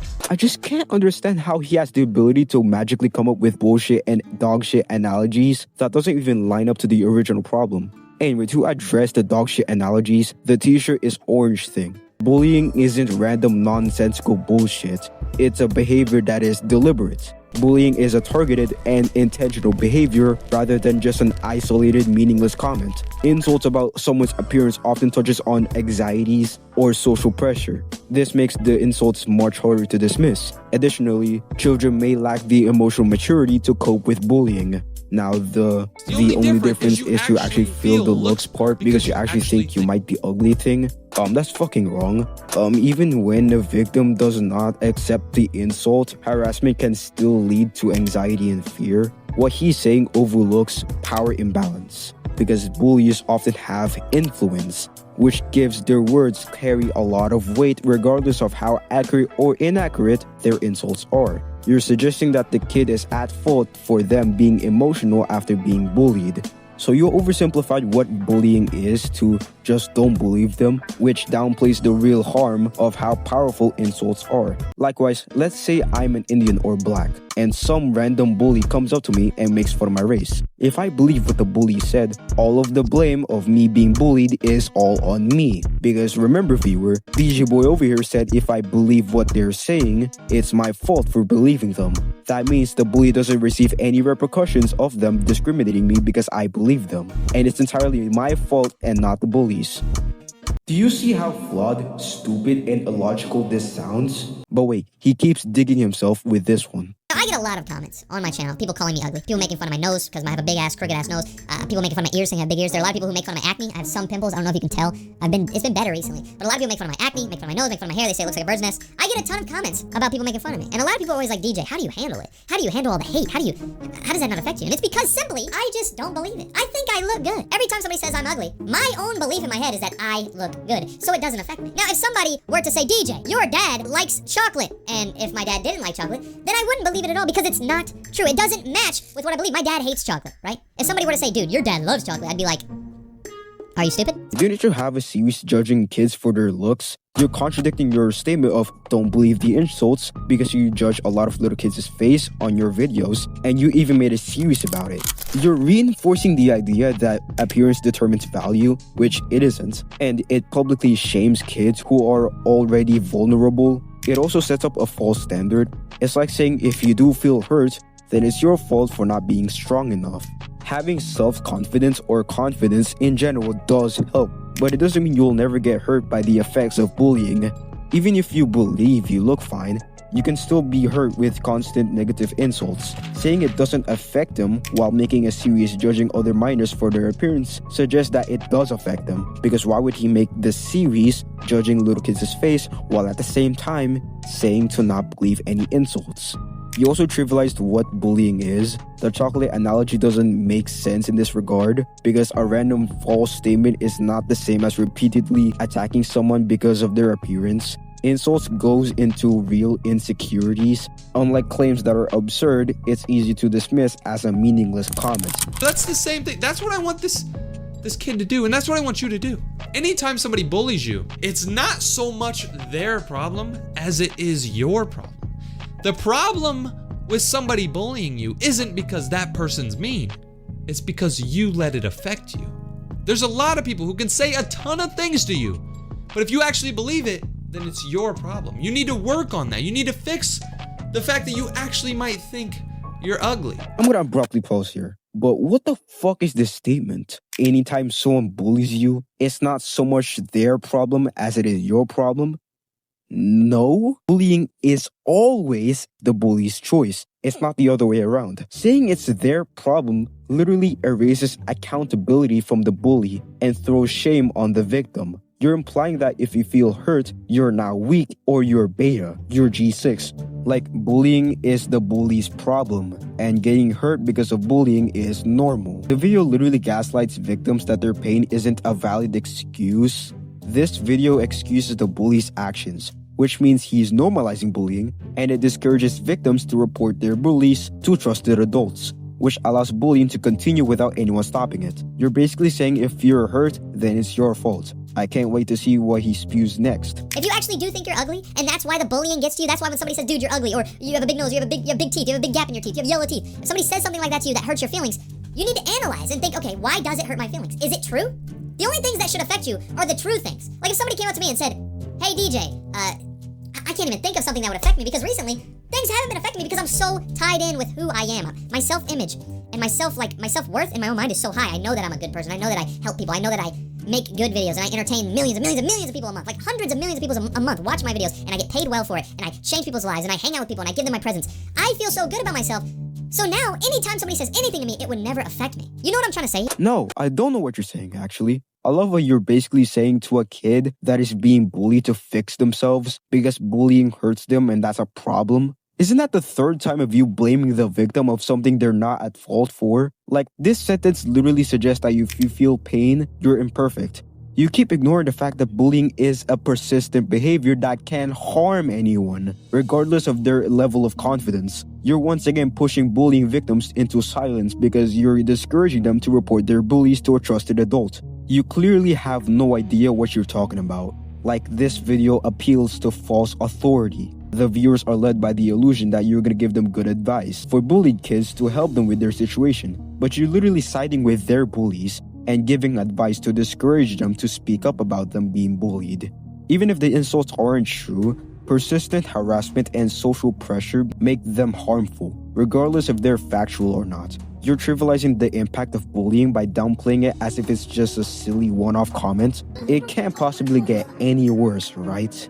Like if somebody came up to you, think about this example I gave earlier. Somebody came up to you and they said, bro, your shoes have dog poop on them. That's disgusting. And then if you looked at your shoe and there was nothing but clean white shoe and there was no poop, you wouldn't let it affect you. You'd be like, what's wrong with that guy? But the moment that you actually identify with what they're saying, the moment that you agree with what they're saying, when you agree with the negative thing that they're talking about, then it becomes your problem. You need to learn to not agree with these things. Also, looks are subjective. It's not objective. What that means is looks aren't a fact. Nobody genuinely looks good. Nobody straight up as a fact looks good. You can find the cutest model in the world, and you're gonna have some people that are like, she's ugly. You can find the ugliest person in the world, and yet you might find somebody who wants to date them. I go down the street like all the time, like whenever I'm on cruises and stuff like that. And now I don't like to judge, but I see people who are like, okay, you're 500 pounds. You have bumps all over. Now I can't judge because I have acne too, but you have bumps all over your body. You're obviously like you're like it's almost a fact that you're not attractive, right? You know those people you've seen before where you're like, okay, you're just unhealthy. You're so unhealthy. You're 1,000,000 pounds. Oh God. You've seen those people before, right?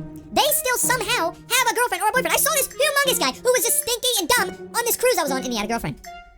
That goes to show that looking good is just very subjective. People either think you look good or think you don't. But if you think you look good, then anytime somebody says you don't, it won't affect you because what you think is the only thing that matters in your life because you only have control of your mind, you only have control of your body, you only have control of your life. So the moment you believe what somebody else says, you're just a player in their game. Life is all about you. You are the main character. You're literally like, you're doing this right now. You're controlling this, right? You're controlling your life. And the moment you let somebody, and let what somebody says join in your head and you agree with them, that's when you're giving them the controller. You sit back, you're like, here, bro, why don't you try to beat my high score? Why don't you do whatever you want?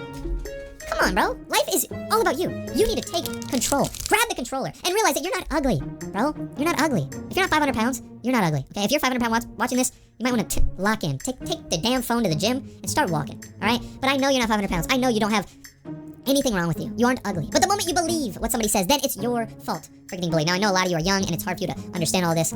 But really, watch this video a couple of times, and I hope you understand this. The moment that you feel attacked, it's your fault. Oh my fucking god, it gets even worse. Like at this point, I agree on some of the things he said, like looks being subjective, don't let insults affect you, and you're the main character of your life. I'm glad he acknowledges that confidence do help, but I can't shake the feeling that this is the same guy that made a series that judges other people's appearances. Also, by other people, I mean literal minors. This kid called me ugly, but looks like this. Bro, how old are you? This kid is 4. Oh my god, look at this. You called me ugly? Oh, hell no, man. What the This is what I have to deal with, bro. Like, getting contradicted by your own series is unfathomable. You can't be talking about not letting others affecting them, while at the same time affecting other people by judging them by their appearances. Look at this. You called me ugly? I haven't watched this video yet. I guess we can see what this is, but these kids, man. I just can't get how he can come up with false analogies. How can he do it? Anyway, the dog shit on shoes thing is trivializing repeated harassment. He insists that pain only happens when you agree with the insults, which no, you're downplaying emotional harm.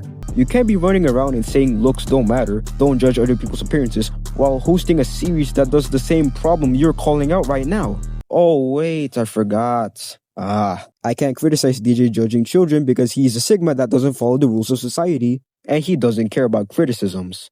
I'm not gonna sit here and follow the rules of society. The fact that this video is from a channel with a child audience is disturbing, because not only did he encourage them to watch this video repeatedly to get what he's saying, they might think bullying is their fault because you keep victim blaming and shifting the blame to the victims. They might think to themselves if they report their bullies to a trusted adult, they're weak for doing so because they think it shows weakness. They would feel shame because you told them that it's their fault for getting bullied, even though the bully is the one responsible for the bullying. It's literally in their fucking nickname. Bully! Your hypocrisy is actually insane. You're giving advice with a little bit of hypocrisy in them, and on top of all that, appealing to false authority is wild. You position yourself as the one who supposedly figured it all out because he's a confident man, and insults don't affect him, which is ironic since kids are the ones destroying his self-confidence. Moral of the story, this video is garbage. If you think the shit show has ended, you couldn't be more wrong, because the very next video after the trash godforsaken good-for-nothing cock and balls big booty buttocks Gigatron PlayStation 5 horrendous video, it's a video titled, If You've Ever Been Depressed, Watch This. It's even worse.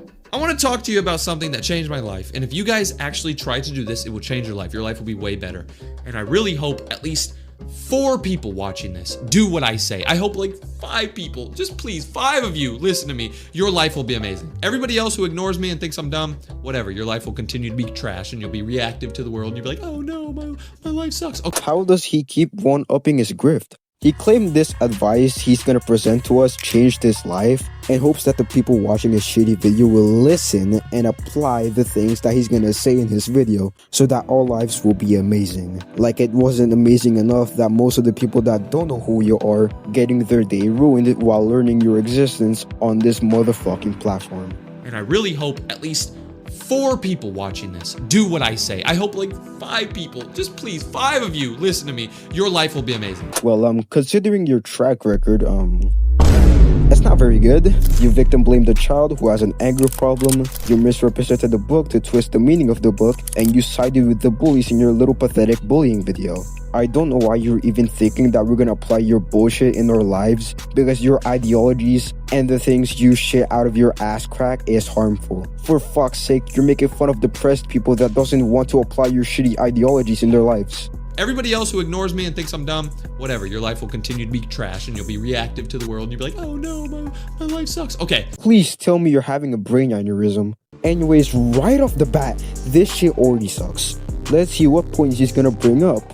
In every single situation in life, so when you're at the car wash, getting your car washed, when you're in class doing a test, when you're at lunch at the cafeteria and you drop your food, any single situation that happens in life, there's a negative and a positive, and then there's like a normal like outcome of that situation. So basically what I'm saying is whenever something happens to you, sometimes you can look at the situation and be like, oh God, like this happened. Like if you got a bad grade on a test, normally people would be like, oh God, my mom's gonna find out. Or oh God, my grade's gonna go down. Or if you drop your food in the cafeteria, you're gonna be like, oh my God, I gotta, ow. It's pretty funny.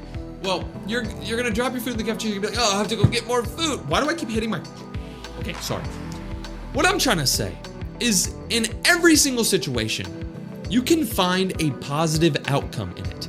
And this is very, very, very important because whenever you think of negative things at all, even if it's something so small, whenever you think of anything negative, it puts it in your subconscious mind and then you start getting more negative things happening. Whenever you think of something positive, it goes into your subconscious mind, it registers, and you start getting more positive situations that happen to you. Isn't this video about depression? What does the cafeteria analogy have to do with this? You're bringing up a minor inconvenience, and somehow that's connected to depression and the car wash bullshit. Just because you think negative stuff, it doesn't cause bad events. What the fuck are you talking about? He's acting like our brains are like fortune cookies. Good fortune cookie mean you have a good fortune, and a bad fortune cookie will give you bad fortune. Like, maybe fuck off. Now, I would like to play a little game. This fucking sentence that negative thoughts can lead to bad events is A, victim blaming, B, truth, or C, endorsing terrorism. The answer is A. How can you ever guess? This sentence also implies that depressed people are the causation of their suffering, when obviously no. Now that's a lie wrapped in truth, ladies and gentlemen. It's like I'm having deja vu. Like, didn't he literally do the same shit in 3 separate videos? It's clear he has a victim blaming complex. Bro just spews out nonsense, and the fucking cronies in his comment section will eat the shit out of it. About 2 years ago, I started learning about this through like reading. I've been reading a lot of Neville Goddard's books. He's a old timer. He like born in like the 1900s. I've been reading a ton of books. As you can see right here, I'm gonna get out the way. There's a ton of books right there. I've been reading books. I'm gonna pause the video here because he's gloating that he reads books like that's gonna make him credible. Just because you read books doesn't mean you're smart. Like, look at your track record.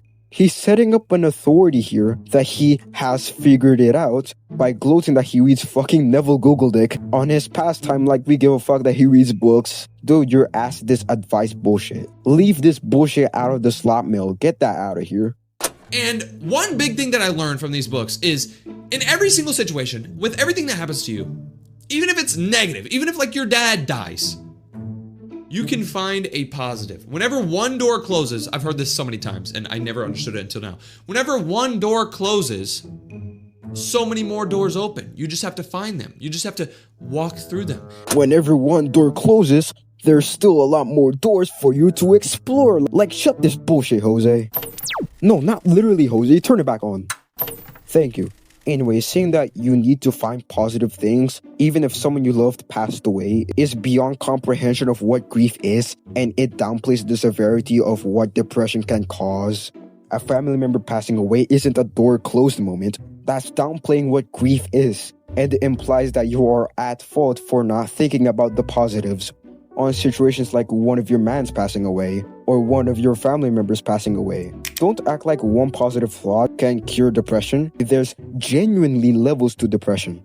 Now, I've never been depressed before, but I do have some friends that has gone through a family member passing away. And to my experience with them, it's not easy to shake the feeling off that the people that cares for them is now permanently gone. Saying that you need to think positive is unrealistic in a situation like grief, and it makes them guilty that they're even experiencing grief of their loved ones passing away. The doors bullshit isn't gonna defeat depression. The fucking cafeteria analogy bullshit isn't gonna cut it. But I digress, because there's still 6 minutes left until the video is finished. Fuck. I know a lot of you are probably thinking, what are you talking about doors? I mean, like, when one situation, like let's say your girlfriend breaks up with you, when that happens, it looks negative, it looks bad, but there's so many other good things that can come from it. Every single thing that happens to you has so many different outcomes in the world. You just have to find the positive ones. When you start focusing on the positive things that happen in any situation, then you start getting more positive things. So, for example, let's just say your mom ends up dying. Now, it's a pretty crazy example, but I don't give a damn. Let's say your mom dies. Now, 99.9% of you are probably saying, DJ, that is a negative situation. How am I going to find a positive about my mom dying? What's positive about my mom dying? You see, if my mom died, obviously I'd be like, holy wow, I'd be stressing, I'd be sad. But I would realize that anytime something happens to you, no matter how negative you think it is, no matter how positive you think it is, there's always another situation on the end of that scale. So there's like, okay, what? So let's look at negativity right here and positivity. Every situation is in between my arms. Negative is over here, positive is over here. Like super, super positive. You get $1 billion. Super, super negative. Your whole family dies in a car accident. Every situation is somewhere in this scale, and believe it or not, there are some things that happen. What I'm trying to say, this is funny. The reason I'm like so stuttery is because I'm not really, like I said, I think I said this in the intro, I'm not smart. I'm still trying to learn this. But basically, I got what I'm trying to say now. I'm not stupid anymore. I got it. If your mom died, you're probably going to be like, oh my God, that's the worst thing ever. Like, oh, my life is ruined. My life is ruined. And you'd stay in that sad state over and over and over. You'd be like, oh, no, no, no. But people who are not drifters and people who are actually aware of how their mind works and stuff and how the world works, they would find the positives in that situation. Yeah, my mom might have died, but now I get to go to a new school. Yeah, my mom died, but now I get to skip a couple of days of school. Yeah, my mom died, but now I have all these people being nice to me because of it. There's so many little positive things or even big positive things that happen from every single situation, and you just don't see it. Wow, I didn't realize he has an ability to be a clown that tries to be deep. Anyway, your mom dying isn't the equivalent of that little cafeteria analogy you just pulled out of your ass. If you're actually experiencing grief like your mom passing away, you don't even care that you don't get to go to school for a couple of days. Your mom literally passed away. If a kid goes through this, they don't even care that they get to skip a couple of days of school, because that does not outweigh the fact that their mom passed away. The person that birthed you, raised you, loved you, and cares for you is now gone. That doesn't mean that the people who are going through this are drifters. They are sad because their mom passed away. It's clear you've never experienced loss or even grief in your life. I personally don't, because none of my family members have passed away yet, but I can feel that it's hard to think about a life without your mom or your dad or your grandpa, etc. And I can empathize with the people who are going through that tough situation. But framing them as drifters because they can't form a positive thought is honestly horrendous. Do the people in 9/11 thought about the positives the day after? No. Are they drifters? Absolutely not. He's telling depressed people that it's their fault that they're even grieving and suffering because they aren't thinking positive. I can agree that for people watching your harmful garbage is not gonna apply this to their lives to make it even better. Also, bad grades and breakups are a false equivalence because depression is not just thinking about the negatives. It's a disorder that can cause fatigue, hopelessness, and even consideration of self-harm. And saying that they should always think about the positives isn't gonna outweigh their suffering. Anyways, it can't get any worse, right? The reason a lot of people don't see these positive things in these negative situations is because people love being a victim. This guy is a scumbag, nasty piece of shit, and he's gotten away with it for this long. And every time he stops, he starts right back because he thinks he's untouchable. I'm at a loss of words. I thought you're digging yourself a 10-feet hole, and you're even halfway there. But somehow you dug yourself deep in the Mariana Trench, and you thought you can Super Mario jump out of it. See, this is why I think he should banish this channel. He's framing depressed people like they want to be victims, when in actuality, they are depressed for a reason, not because they want sympathy points. This is victim blaming. I can't even explain it because it's already self-explanatory. His scale of what's negative and what's positive earlier doesn't even make sense now. He's literally saying if we don't put ourselves in the positive zone, it's because you want to be in a negative zone. I can't. He keeps one-upping himself. First, his analogies are shit. Second, he trivializes grief. And third, he just victim blames. And this entire video is basically victim blaming. I swear to God, we need Andrew Tate to dismantle this shit. I don't even like the dude. I just want to see Big Man Tate to call DJ a fucking nitwit pussy. Now, surely he has a valid reason why he thinks depressed people just want to be victims, right? Right? A lot of people go through this world and go through this life feeling like nothing. They're never famous when they want to be. They're never getting a bunch of money how they want. All this stuff. These people think, like a lot of people think that they live a horrible life. So whenever the world brings them something negative, they say, oh my God, see, this is why I'm not rich. This is why I'm not famous. But here's the thing. Everybody, even if they're super rich or super famous, has negative things that happen to them. But the reason that they're super rich and super positive in life and just like the top people, the reason the top people are like that compared to the bottom people, the people who are poor and dumb and stupid, is because these people at the top, they realize that there is a positive in every single situation, even if the situation is negative. Nope, it gets worse. This troglodyte dumbfuck weasel kind of contradicted his earlier positive thought that people are nice to him because his mom passed away. Yeah, my mom died, but now I have all these people being nice to me because of it. Saying depressed people loves being the victim because it gives them a sense of self and they want an identity, when this positive thought that people are now giving him attention because his mother passed away literally means it's giving him a sense of self. So you unknowingly contradicted yourself on an advice video. You can't make this shit up. Like I said earlier, people are depressed for a reason. He's not even saying that people need to find the positives. He's accusing depressed people that they just want attention because they can't move on. What gives you the authority to assume that people are actually depressed because they want the attention? Tell that to an actual depressed person and tell me how they reacted. Basically what he says is, grief gives you a lot of attention and comfort, but if you stay sad, you're a pussy and you love being a victim. Unreal. I'm not even gonna play the rest of the video because this is all you need to know to get the meaning and purpose of this video. To blame depressed people that they're a pussy for having emotions. The fact that he even admits that he's being his true self in these videos and expressing his original and honest thoughts just validates my point that he's garbage and unqualified at this advice shtick that he's pulling. He has a victim blaming complex and misrepresents shit. For fuck's sake, he hasn't uploaded anything this year. Maybe he realizes he needs to drop the act that he gives advice that changes your life when it just makes your life shittier when you apply his advice. Which sucks because some of his advice is actually well put and well thought that I ended up trying to apply it to my personal life. Now, he's just putting out shit like this or this that honestly really sucks, but I just can't put it in this section because this section will stretch out to unnecessary proportions. If you think victim blaming is the worst thing he has done, you couldn't be more wrong.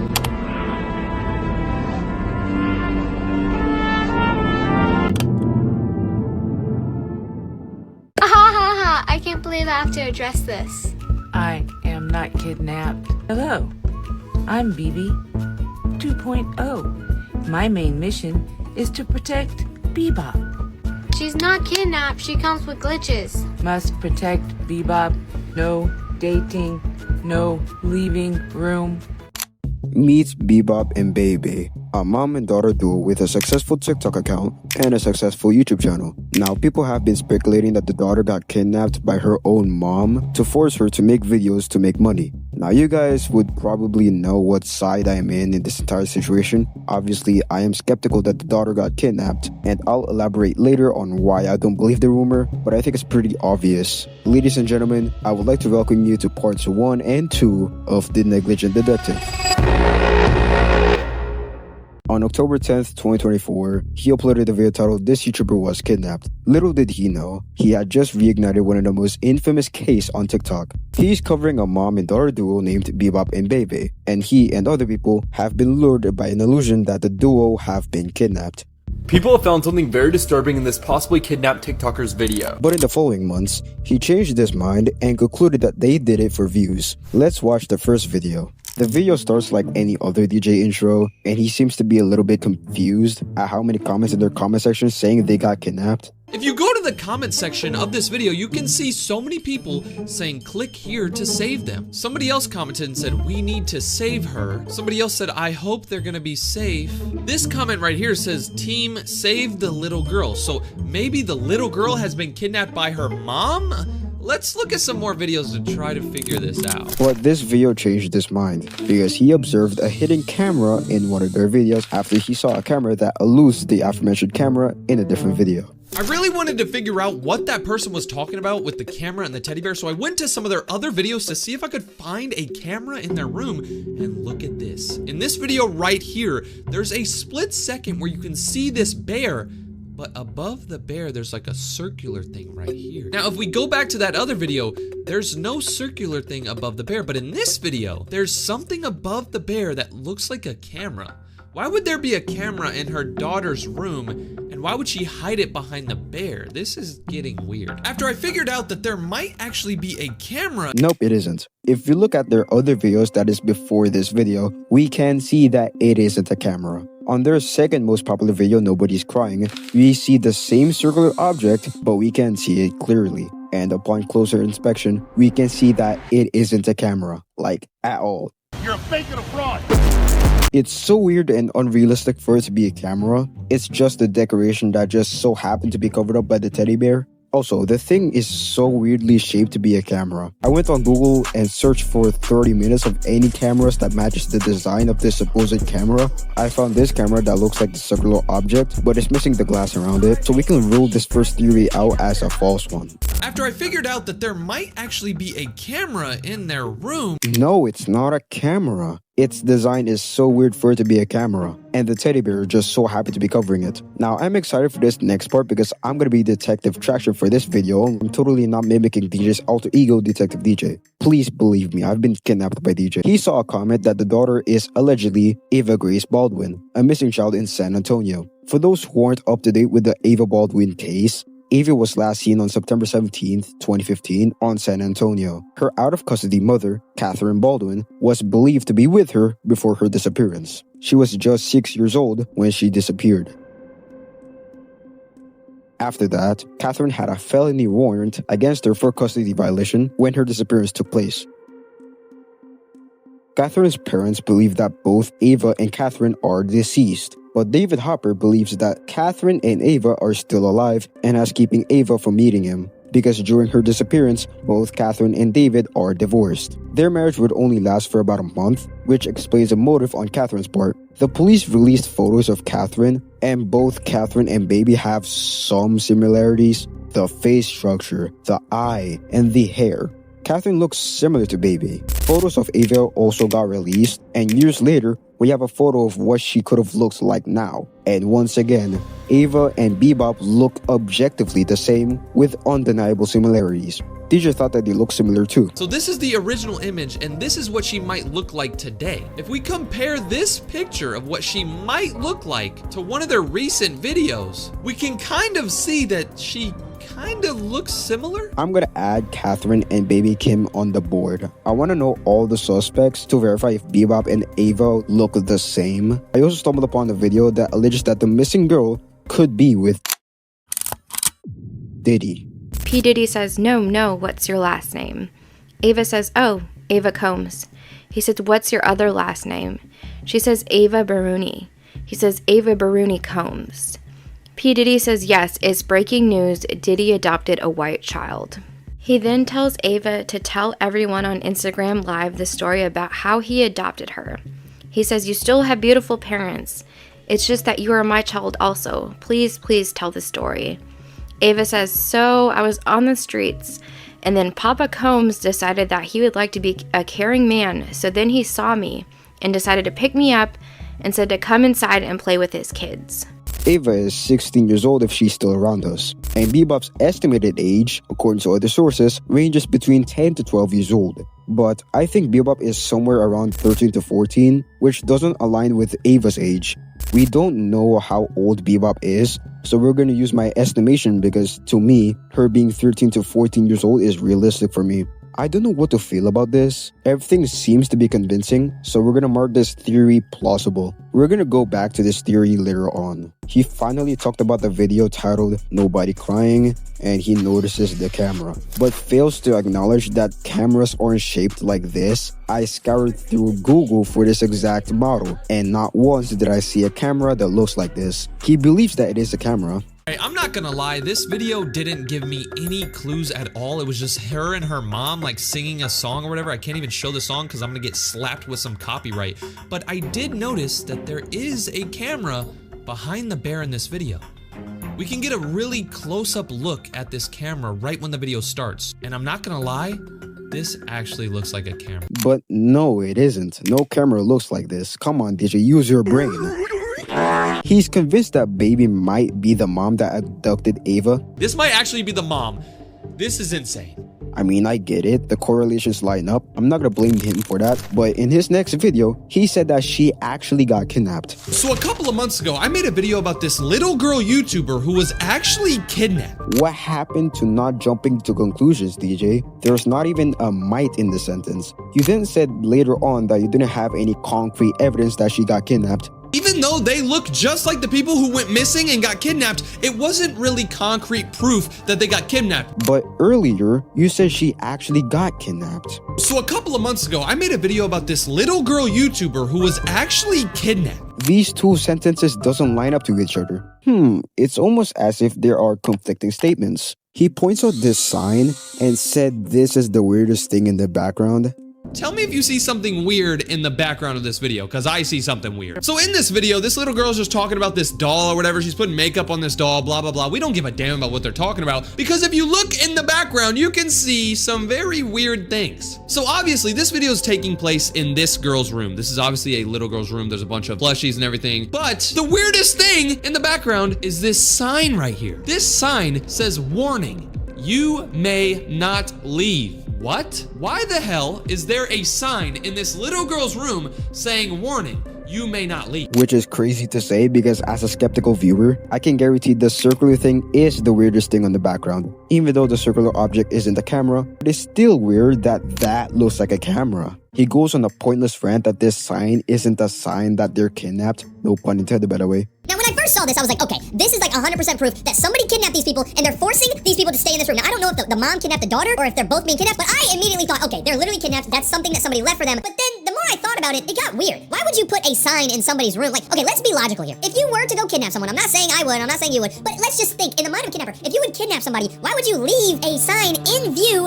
of their YouTube channel? If you're forcing them to make YouTube videos, why would you make it obvious that they're kidnapped? People in the comment section are saying, oh my gosh, there's a camera and there's a sign. People are panicking, but nobody knows what this means. But the sign doesn't even matter here anyway, because why would the sign that basically said you may not leave the premises be the one to prevent the child from leaving? And the funniest thing is this is what convinced them that they or the child got kidnapped at one point but changed his mind. Now, when I first saw this, I was like, okay, this is like 100% proof that somebody kidnapped these people and they're forcing these people to stay in this room. A sign saying you can't do a certain action doesn't mean you are unable to do a certain action. You can, but it's prohibited. He acknowledges this. Why would you put a sign in somebody's room? Like, okay, let's be logical here. If you were to go kidnap someone, I'm not saying I would, I'm not saying you would, but let's just think in the mind of a kidnapper, if you would kidnap somebody, why would you leave a sign in view of their YouTube channel? If you're forcing them to make YouTube videos, why would you make it obvious that they're kidnapped? But does this need to be in the video? Like, at all? Like, this doesn't even contribute to anything. You decide to make a 1-minute rant on how this sign theory doesn't even make sense. You can talk about the terrible theory, but at least simplify it. The theory probably didn't even convince a lot of people, nor is it even worth mentioning. The fact that you're even thinking that this sign is proof that they did get kidnapped. Now, when I first saw this, I was like, okay, this is like 100% proof that somebody kidnapped these people and they're forcing these people to stay in this room. But no, this is just a sign that has no purpose in their room, just for decoration. So we observed DJ padding the video runtime. Does it get worse from here?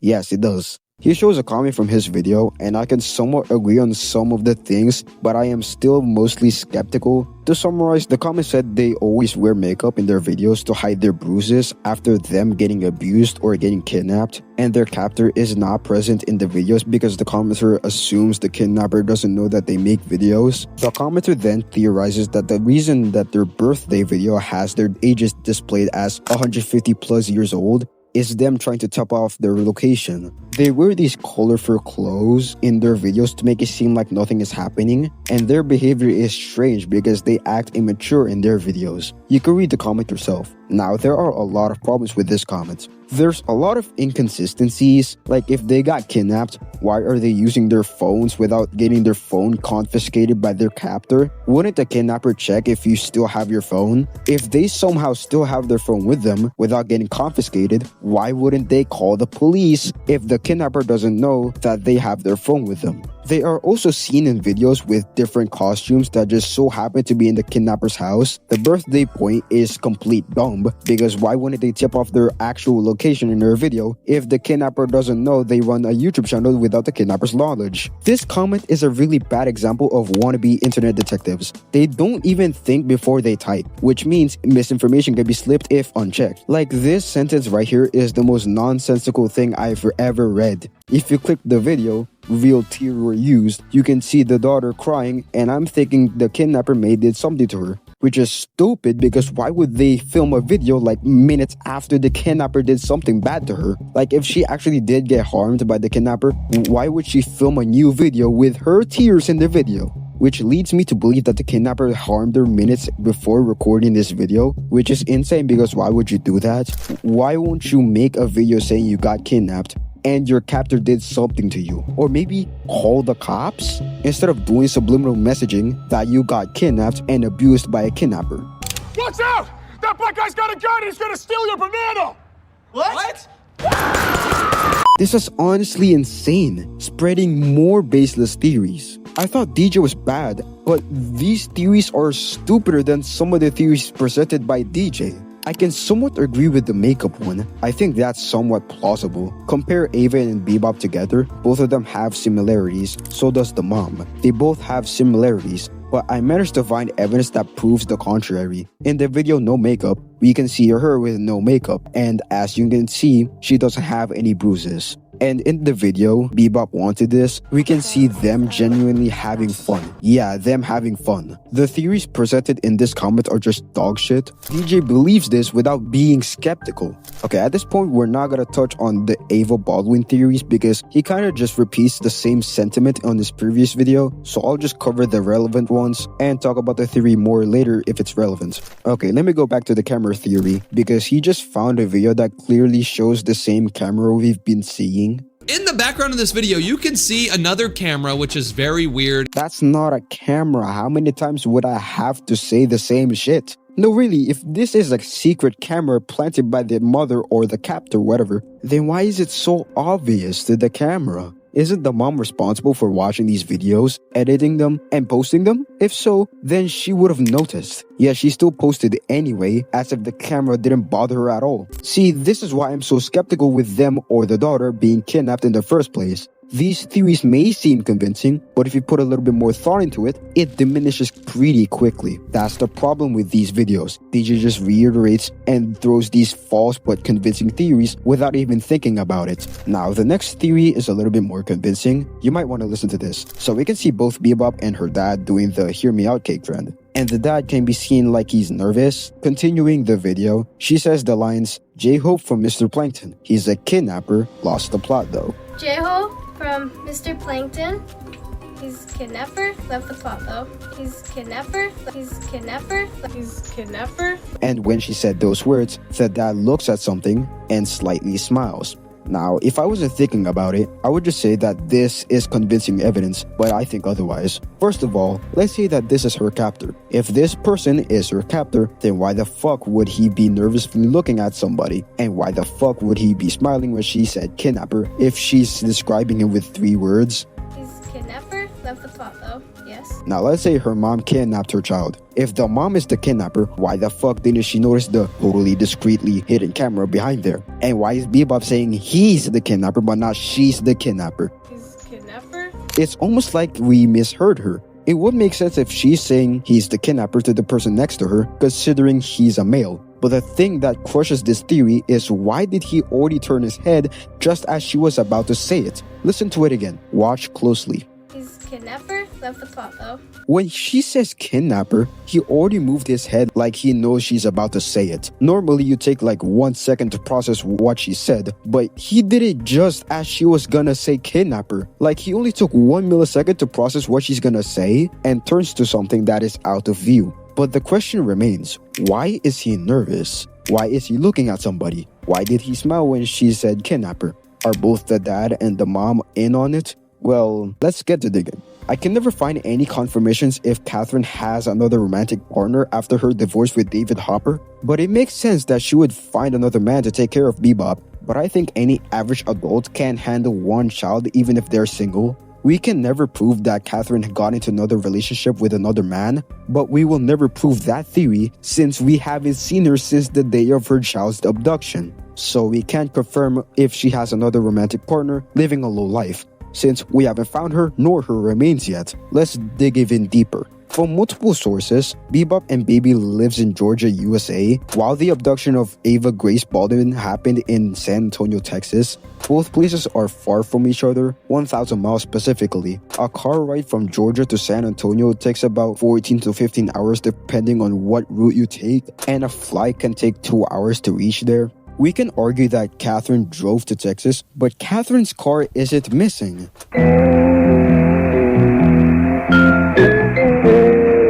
Authorities found her car in a deserted parking lot away from the abduction site. She drives a silver 2014 Ford Escape with an Illinois license plate. There's nothing to go over with the car, as the authorities didn't disclose what belongings are in the car, if there are any forensic findings, or any indicator that there's a planned trip, but we can confirm that it's her car. There's also no confirmed credit card transactions that can indicate that they dipped the abduction site to go into a different place, as there's no reported credit card transactions that have been made public after the abduction, so we don't even know if they even dipped the country or if they're dead. If Catherine or Ava doesn't turn themselves in, then we're gonna play the classic waiting game hoping that they do. So we can't confirm if they dipped or if they died. We can't confirm that there's some sort of infidelity going on, and we can't even confirm where they even went. So all we can depend on is Catherine and Ava themselves to turn themselves into police. Also, the video is just very awkward. It looks like the dad just doesn't want to be there because it's so awkward. Hear me out. Black Widow, the super assassin from Avengers. Hear me out. Beck from Victorious. Hear me out. Harley Quinn, the super crazy woman from Suicide Squad. I swear to God, if he keeps making the fucking bullshit investigations with minimal research, presenting theories that makes no sense, that takes up most of the video's runtime, and lacking common sense is crazy. I can applaud you with the ending of your part 2. I got a little bit convinced. This video says, I'm so happy with 2 hearts. That's weird. But then look at it, she's actually in public. This little girl's in public looking like she's smiling or whatever during the dance, but this smile looks so forced. She doesn't look like she's actually so happy. And honestly, let me give you guys some truth before I click on this video and see what it says. If you have to tell people that you're happy, if you have to tell people that you're something, you're actually not that thing. True happiness and true feeling resides inside you. You do not have to present it to other people. If you have to tell people, oh, I'm really cool, you're not cool. You're worried about being cool, so you have to let them know that you think that you're cool, and hopefully they agree with you. If you know that you're something, then you won't have to tell a bunch of people. So the fact that this girl's saying, I'm so happy, really leads me to believe that she's not actually happy, and it's just a projection. She's just showing people that. Let's continue the madness. Also, I just realized the new information he brings up on his videos aren't good and reliable ones, and when he presents these theories, only a fraction of the theories are somewhat convincing that should have been in part 1. But he gotta pad the runtime, so he gotta present bullshit and fragile theories that make no sense when you put some actual thought and a little bit of skepticism in it. Let's watch part 3 of this awful series, and there's 2 more. Now I gotta give credit to DJ Boy of here because he does present some convincing theories, like the daughter has this weird forced smile on some of their videos. She looks like she's kind of uncomfortable. I'm honestly so proud that DJ fired his remaining 5 neurons and make an actual convincing theory. This may be a little bit stumped for a little bit. I applaud him for that, but I gotta be skeptical first. To the doubters like me, of course I became skeptical when I put a little bit more thought into it. I believe that the daughter is socially awkward and an introvert. Now hear me out on this. I promise it's worth hearing me out on this. Whenever she's inside of her home, she looks genuinely happy, but whenever she's in public, she looks so awkward. It's common for introverts to be comfortable at their home, obviously, but whenever they're outside, they look so awkward. The reason why introverts are introverts is because of the environment context that influence how introverts behave and their preference for a low and quiet place. That's why she looks so awkward, like she doesn't want to do this, is because there's probably a decent amount of people there and she doesn't want to get judged by those people. The fear of being judged is common for introverts. That means introverts with a fear of judgment often create potential interactions if they do an action or actions that can be embarrassing for them to do. Introverts run with the what-if scenarios before doing an act. Think about it for a second. Filming a YouTube video like this can be embarrassing for some. That's why she looks uncomfortable, because she could have a fear of being judged. Even one person that looks like they're judging, to her, it equates to an entire group just laugh at them. One person's voice can feel like a lot of voices to introverts, and that could possibly be happening here. It's fine if you disagree with what I said. It's a convincing theory presented by DJ, and I just felt like sharing my skepticisms with you all to see who agrees with me. Anyways, the next theory is also convincing, but illogical in my opinion. He shows this video of them with their play button, and watch baby for a second.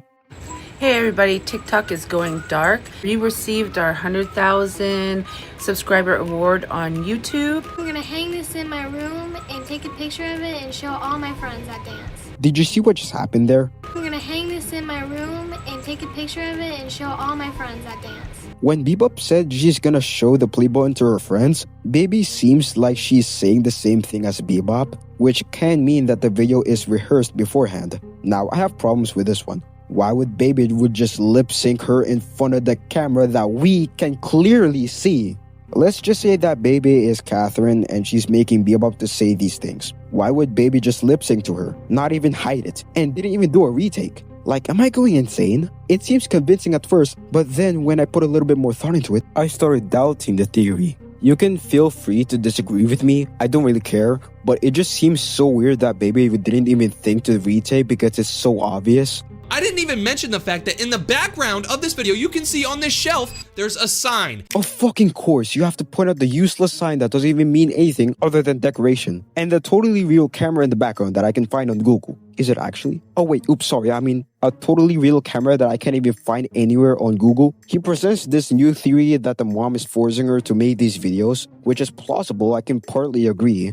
He ends the video off by saying he doesn't know if she's kidnapped or if she's Ava herself. Are they actually kidnapped? Is this actually Ava Baldwin and her mom that went missing? I have no idea. Then why did you still title the video, "This YouTuber was kidnapped"? I know it's just a title, but at least change the title every time you make a separate part. Like this video could have been titled "The Truth About the YouTuber That Got Kidnapped" or "Did This YouTuber Got Kidnapped?" But you think you're not gonna get any views if you title it that. Also, you never even reassured your audience that everything you alleged in your video is all speculation. I can give you a little bit of credit on your first video on them because you at least said what you said in your video is all theories, it's all speculation. I'm not gonna put this on this family. Like, I'm not gonna sit here and say that this is actually the girl who went missing, this is actually the mom who abducted her, because I don't want this family to be like, what the hell, like, this is not us. But I'm not gonna lie, the correlations are there. But in the following videos, you didn't even care to say that. The reason why I'm even bringing this up is to avoid the wrong people. What if they're not Catherine and Ava? Like, you can't make a better version of this situation if you just made it in one video, cut out the bullshit and weak theories, do actual research beforehand, and reassure your audience that you're just theorizing, and don't treat your words as if it's fact. The unfact that this is our detective on this case, and the fact that he's so shit at his job, just shows who we're dealing with here. But he had a change of perception. he once again fired his 5 neurons and made a video debunking the main points in his videos and said they faked their supposed kidnapping. This next piece of evidence as to why they're kidnapped is very, very weird though. Just take a look at this. In this video right here, the mom and the daughter are unboxing a box or whatever. We don't need to focus on that because look at the background. Once again, we have the camera right here still looking at them, but there's a sign that says, "Warning, you may not leave." Who puts a sign saying, "Warning, you may not leave" in their daughter's bed? A lot of people think that this is proof that they're kidnapped, like they think a kidnapper put this in her room to remind her she can't leave and put a camera in her room to always keep eyes on her. But if we're being honest, why would you put a sign? So let's just think about this. Let's say you this is hypothetical. Let's say you kidnap somebody. Would you put a sign in their room saying, "Warning, you may not leave"? No, you wouldn't put a sign in their room, especially if they had a YouTube channel. Like let's say you kidnapped PewDiePie or something and you know he had a YouTube channel. Would you put a sign in his room to where people can find out that he's kidnapped through his YouTube videos? No, you wouldn't do that. You would tell him, "Hey, you can't leave. I kidnapped you." I'm done with this motherfucker. Why didn't you thought of it sooner? Which proves my point that he just throws these theories without even caring if they're true or not. In previous videos, he talks about this, which doesn't even mean anything, and he's pointing out like it's something so profound and groundbreaking that he screamed it on the rooftops.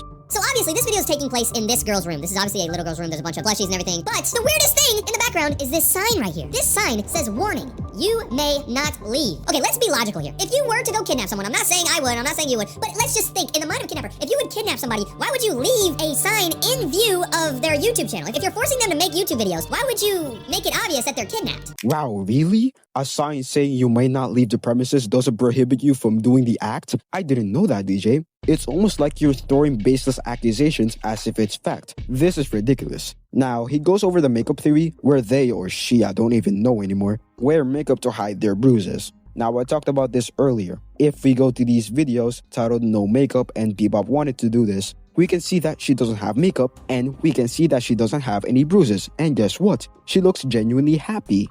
Also, since she's going outside and becoming social more, she seems pretty comfortable in the recent videos of them going outside. It looks like she's getting the hang of it, like she's now getting used at going out in public and being more social. In Thomas and Orca Nails, we can see her not inside her home and looks genuine and comfortable. Now, this is where he gets to his own theories. Finally, he's going out of his habitable zone and doesn't rely on comments with this one. And I'ma just let Digital lay his theories.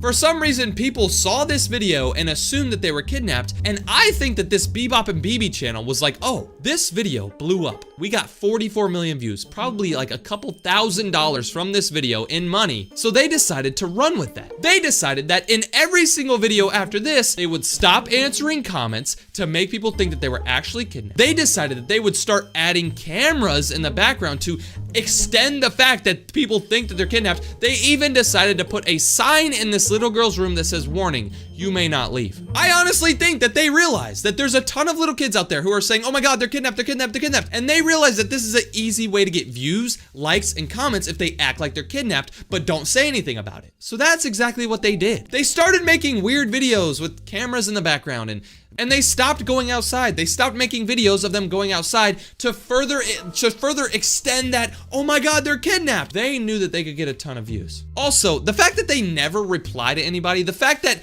everybody says, "Are you kidnapped? Are you kidnapped? Are you kidnapped?" and they never ever answer just proves my point even more. I think that they know if they reply to a comment and say, "No, we aren't kidnapped. We aren't Ava and Grace Baldwin. Like, we are not associated with that mom and daughter that went missing." If they come out, they know that everybody's gonna forget about them. The main audience of people who watch this content, the main audience of people who watch Bebop and BB aren't people who really care about their nice dancing moves and their nice, makeup. If they come out and say, "No, we aren't kidnapped," I think they'll lose a lot of their fans, and I think they know that. That's why they're playing along with it. I'm not gonna sit here and act like all these little kids who believe that they're kidnapped are dumb, because I myself have made multiple videos saying that I think they're kidnapped, but with enough time to think and really sift through this case, I can honestly say that I think they lied about all of this. On this website where it talks about like the Ava Baldwin girl that went missing and her mom, they actually mentioned that, you know, she's supposed to be 13 years old and stuff like that. And they even mention that the Bebop and BB channel is full of controversial theories. Many people on the internet claim that Bebop and BB on TikTok and on YouTube are the mom and the daughter. There could be some police who end up finding out about this Bebop and BB channel and really figuring out if this is actually them. The only thing that's holding me back from saying that this is a complete lie is the fact that this little girl and her mom look so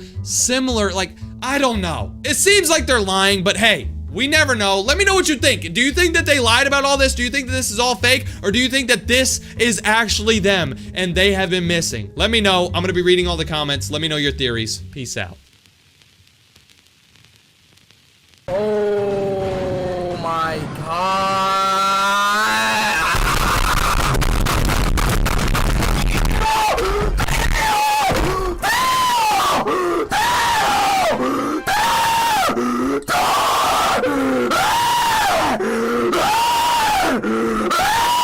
You get worse every second, DJ, don't you think? He's making it seem like they were responding to other people's comments before this video, but no, they don't. I unfortunately can't see the comments of their older videos, so I can't be sure if they did or didn't respond to any comments. I did find earlier videos that I have comments on, and guess what? They never replied. Another point is the camera. The same circular object appeared in their older videos before the We Need Cash video was uploaded, and the sign doesn't mean anything. The main problem with these videos is he is tackling the case blindly. He barely researches prior to making these videos. He admitted on his first video that it's his first time looking at their channel.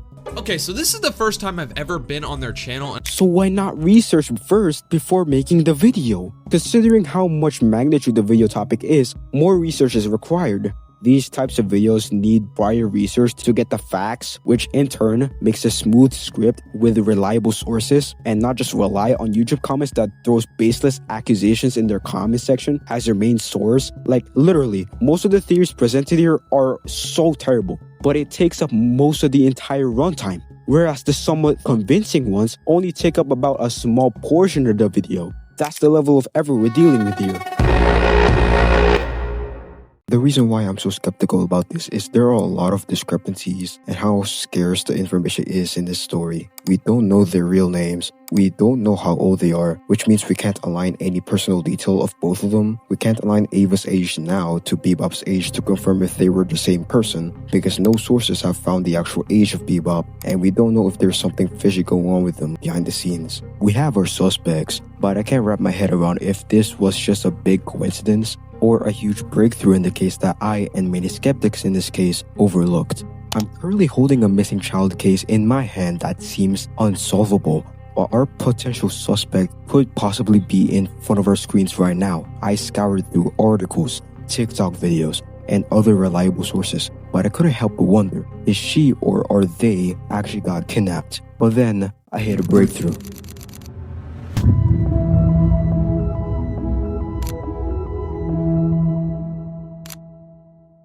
While I was researching this segment, I went to find the father's Facebook to interview him, but I stumbled upon the interview of the father by an American news station, News Nation. This was made to spread awareness about his missing daughter, and 7 minutes into the interview, we found out that Bebop isn't even the missing child at all, and baby isn't even Catherine. And hopes rose again last year when armchair detectives thought they'd spotted Ava and Catherine in a series of TikTok videos featuring a mother-daughter duo by the names of Bebop and Babe. Even Rolling Stone magazine featured the story. We had that investigated. It turns out it wasn't them. But the only great thing about it is it brought a lot of attention to Ava's case. In fact, it went viral overnight. Wait, rewind that. What did I hear?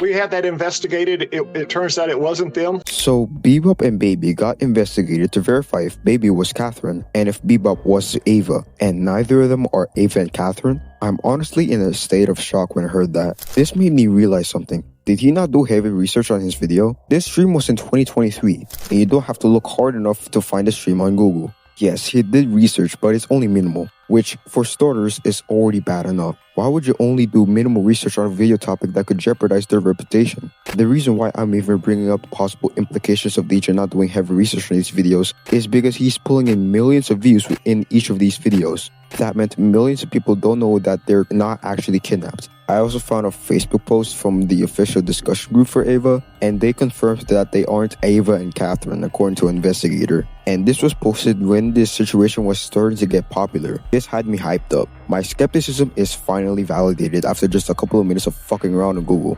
I obviously missed some crucial criticisms of DJ's videos that is worth mentioning, so I'm gonna bring out willytato to bring up these aforementioned criticisms.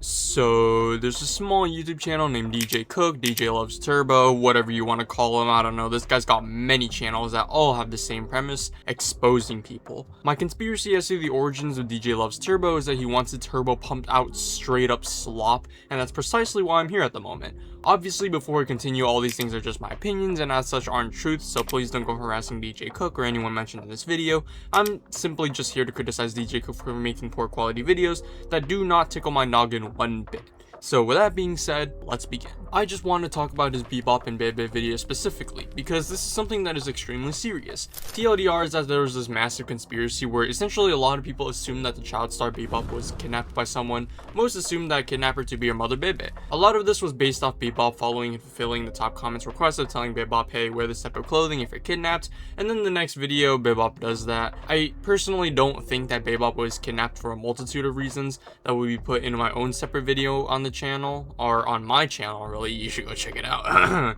But for all intents and purposes, my opinion on the situation doesn't exactly matter. What matters is how DJ Cook handled this entire situation and how he talked about the situation, which I find to be absolutely despicable, diabolical, and dare I say disgusting. First, let me start off by saying that DJ Cook is, from what I am seeing, just making stuff up. Again, maybe I'm missing something here, but let me bring up quite a few examples. Number one, the very first video he made on October 11, 2024. The first 2 minutes and 45 seconds are just pure slop. He just watches a video, says there's nothing wrong with this video, it seems perfectly normal, and then reads the comments. That's literally just what he says. I'm not gonna lie, that video seemed very normal. I didn't see anything about like this girl being kidnapped or, I don't know, I don't understand. If you go to the comment section of this video, you can see so many people saying click here to save them. Somebody else commented and said we need to save her. Somebody else said I hope they're gonna be safe. That's 1 minute and 23-ish seconds of my life wasted because I watch his videos in 2x speed. I genuinely can't consume this guy's videos. But then later on, after the 2 minute 45 second mark, this guy's just straight up fibbing. He's saying he didn't burn down an orphanage while he's holding the lighter and gasoline. This guy's reading the comments of the gorilla and banana video, seeing this comment saying that there's a camera in the teddy bear, which refers to this red thing apparently, and then applies that camera comment to a different video. He does say that he decided to look into other videos. I really wanted to figure out what that person was talking about with the camera and the teddy bear, so I went to some of their other videos to see if I could find a camera in their room. But if that comment was wrong about that video, why look into other videos? You know, like if that person just isn't right in that video, why are you listening to that person at all? Oh, I know why. It's because DJ Cook wanted to find an excuse to make this pathetic video more entertaining. That's why. He claims that the red thing is actually a camera, but that obviously isn't a camera. How do I know? The lighting would reflect on the red circle. Simple as that. Camera lenses can reflect lighting, but what can reasonably be explained as a plushie, since there's a plethora of them right there, isn't reflecting any sort of light, meaning that it's not made out of plastic or glass or whatever material on a camera that reflects light. It is absorbing the light, and it's not reflecting any of it back. Therefore, it's probably not a camera. Another talking point that DJ Cook had at the 4 minute 18 second mark was, oh, she looks like an AI generated aged up photo of the girl that everyone speculates was kidnapped. I'm not gonna lie, they look kinda similar. After I figured out that this girl might actually be missing, she might actually be kidnapped. Well, that's blatantly wrong too. First of all, the picture DJ Cook chose yields absolutely no similarities. The AI generated photo of the girl has heterochromia, and the girl in the video doesn't. But even then, let's go even further. The bald line running through the hair in the AI generated photo is somewhat in the middle, but Bebop's bald line runs through the side. Sure, you can say that maybe he didn't know that or didn't see the video exposing Bebop's bald line, but the video containing her bald line was released in August of the same year, whereas his video came out in October of the same year. If you want to argue any further than that, you're just proving my point even more by arguing that he's at least not doing his due diligence, or at least making the connections between his quote-unquote evidence, which supports a very, very crucial, important, and scary theory that we need to actually discuss, because maybe there is something to this child. Maybe this child's in danger in the first place. We don't know. but him not connecting the dots properly is just really distasteful to say the very least. And the last talking point he had in his first Bebop and Bebe video kind of signifies to me he's definitely saying they look alike because they're Caucasian and have the same hair color. He says at the 10-minute 36-second mark that the two videos look like the same people. Now, if we compare this picture of her mom in 2015 to the recent videos on this channel, you can see that her mom kinda looks similar. But they're not. That's simply not true. In the pictures given to us by DJ Cook himself, this woman, who he is assuming is the kidnapper, appears to have a widow's peak as well. But here, the woman has a rectangular hairline. So yeah, that's just not blatantly true. And then there's a plethora of other examples from previous videos, like in this video at the 0-minute 34-second mark, where he claims that a graduation hat is a camera. In the background of one of their videos, you could see a huge camera in this little girl's room. Which, to be fair, he probably wouldn't know because he probably failed high school or something. And even then, in this same video where he's now saying, oh, they probably faked it, which, yeah, no shit, Sherlock. He says at the 3-minute 45-second mark, or roughly around there, I'm pretty sure all cameras need to be plugged into something. I'm pretty sure all cameras need to be plugged into something, and I'm pretty sure this isn't plugged in. There's no wires or anything. It's literally on the cabinet. Which makes it very clear that this guy needs to be advertised some Duracell batteries, because this guy does not know what a wireless camera is. I mean, there's so many wireless cameras out there, and if I were the kidnapper in this scenario, I would rather prefer to have a wireless camera. So that way, you know, I can make sure that she's not tampering with it remotely or like not unplugging it or anything like that. And not only that, I have to replace the batteries in order to check on the girl. Like, there's so many reasons why this would be a wireless camera, but DJ Cook is just throwing out random stuff that is just low IQ or rage bait, call it. I'm not even kidding. I don't know whether or not this guy understands that wireless cameras exist, but alas, here we are, I guess. Maybe they charged it, I don't know. What makes this poorly made series on Bebop and Bebe extremely important to me, and not for the better, is that he's feeding into the whole kidnapped kid brand that Bebop and Bebe have, which disgusts me. There's real children being kidnapped and being put in danger, yet Bebop and Bebe make it their entire brand, which in a sense uses tragedy for personal benefit. And if y'all have seen any aspect of my channel, I'm not exactly a fan of that, you know? Like, children being put in danger does, in a sense, kind of make me feel a little bit sad, you know? Like, I don't know about you, but me personally, it does make me feel a little bit of something. And by other people using that for their own personal benefit and feeding into it, well, first of all, you just look guilty by association and promotion. And second of all, this takes away attention from real children being kidnapped. People who actually care about kidnapped children are having their attention focused on these fake couple people who are faking being kidnapped instead of real children that are actually being kidnapped. Overall, DJ Cook made what I personally perceive to be a very poorly made series filled with either low IQ statements or rage bait statements. You call it. Even if you want to say DJ Cook was right, whether she was kidnapped or not, DJ Cook's poor statements are of major concern that should be taken seriously, not only because he doesn't know about lithium batteries, but also because his lack of solid explanation for his quote-unquote evidence is just extremely concerning considering the type of fanbase DJ Cook has. And not only that, with a topic as heavy as this, you are taking away attention from people who actually care about this type of stuff, and they're like focusing their attention onto you, somebody who can barely connect the dots. And to me, it genuinely just annoys me, to say the very least, and that's why I wanted to make this section. So yeah, that's about it. That's all I really gotta say. I hope you all have a good day, and bye. More of the story, they did not get kidnapped. Get the fuck out of here. You might think this segment is over now, but notice how there's still a little bit more left in this segment. Turns out our DJ boy is right about one thing, and it's that Bebop and Baby faked their kidnapping.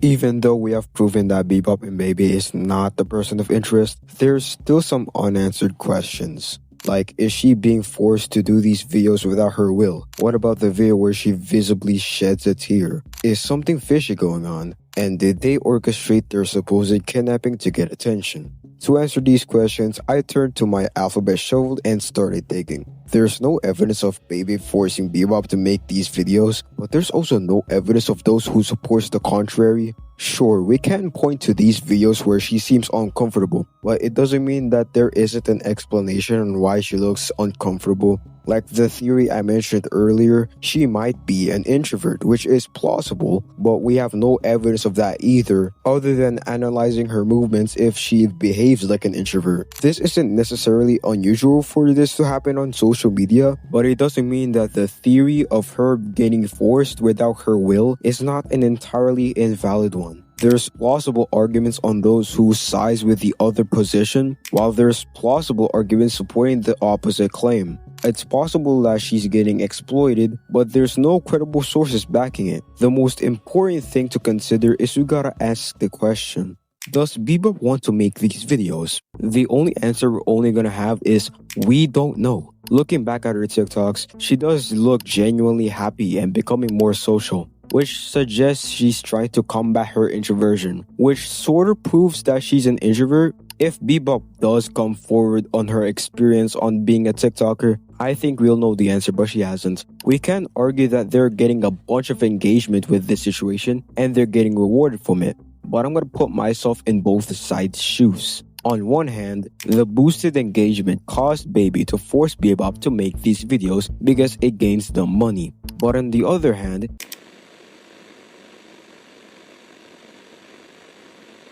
they have 9 million followers on TikTok and possibly raking in thousands of dollars every day. So why is Baby not forcing Bebop? Now, I'm not saying she should force her, but it raises questions about whether Baby might be pressuring Bebop to make these videos given the financial stakes. The two statements I provided explains why this situation is still ongoing to this day, and we gotta take the consideration that there are also somewhat fishy. The fact that we have multiple plausible statements and all of them conflict with the ones that asserts the opposite claim is kind of a red flag that there's something going on behind the scenes that we don't know yet. So we're gonna mark this question as maybe or maybe not for now. Now keep in mind that this answer is my opinion and it's not absolute fact. I highly suggest to look into this more yourself because this is simply the answer that convinced me. Which leads us to the next question. Is there something fishy going on? So I spun up the old dexterity trampoline once more and resumed digging.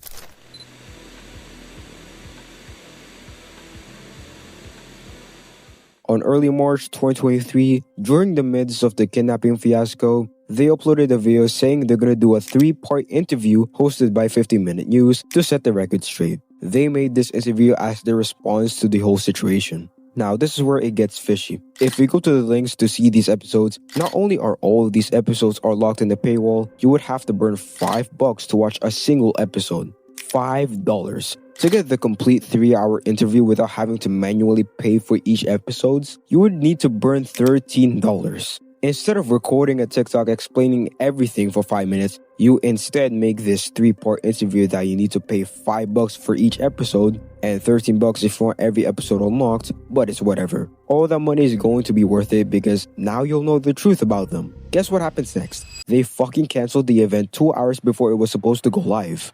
According to Bebe, it's because of bad weather conditions, but there wasn't any bad weather conditions that day on their area, so there isn't an excuse to back out on this opportunity to explain everything. People like Conspiracy speculated that the reason why Bebe canceled this event is because of how low the ticket sales were. This setting the record straight thing should have been turned into a 5-minute TikTok, but Bebe had other plans and made this 3-day event with overpriced ticket costs, which suggests a motive on why she would make the ticket price $5 is because of money. Seriously, $5 for a series that could have been turned into a short video explaining everything. Who would pay for the truth about what's going on behind the scenes between your daughter, who probably doesn't even consent to all of this? After they completely canceled the event, they took down the promo video, the link, and basically everything that is even related to the interview. They refunded everyone who bought the tickets, and they moved on. But I didn't. If you think the previous situation is fishy, this next one is even more fishy, and it's their live streams.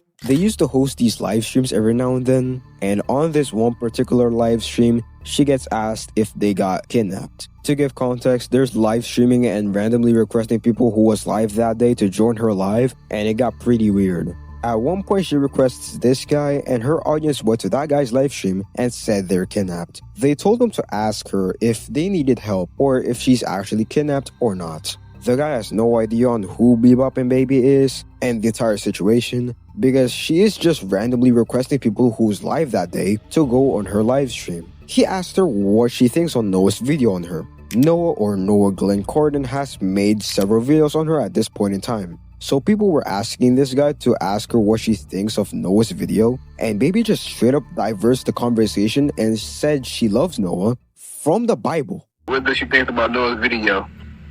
I love Noah. Noah had an ark, and God flooded the earth, and Noah took 2 of every animal. Thank you, Iker. And I didn't know Noah and his ark was on TikTok. The guy asked her if she got kidnapped, and it gets really weird. Said as you kidnapped. Thank you, Sonic. Thank you, Kaylin. Thank you, Michi. She's purposefully avoiding the question. Every time he's trying to speak, Baby just drowns his voice. Thank you so. So are they scaring you over there? Do my people scare you? Do they make you nervous? No. D1 said, "Are you kidnapped?" Thank you, Amelia. Thank you, Paula. Thank you, Hannah. If you're not kidnapped, why not just say that? We can argue that she's avoiding the question because the kidnapper might be in the room with them. But we can't argue that she's purposefully ignoring him because if she does, then it validates people's speculations, thus boosts their engagement. The reason why she's not even saying they're in danger or she's not kidnapped is to extend their fame. That's why she's avoiding the question, because she wants to keep the lie going. The theory that the kidnappers next to them is flawed because they don't seem scared. Bebop looks fine and Baby also looks fine, thus proves the second theory. She wants to keep it going. That's why she's purposefully ignoring him, to extend the lifespan of the situation to boost their engagement. There's even an instance where her brother appeared in their videos, but only once. Take a look at this video. That's my brother! Say hello! No, we're not live. It's a recording. Just go down and say hello. You're not in the camera.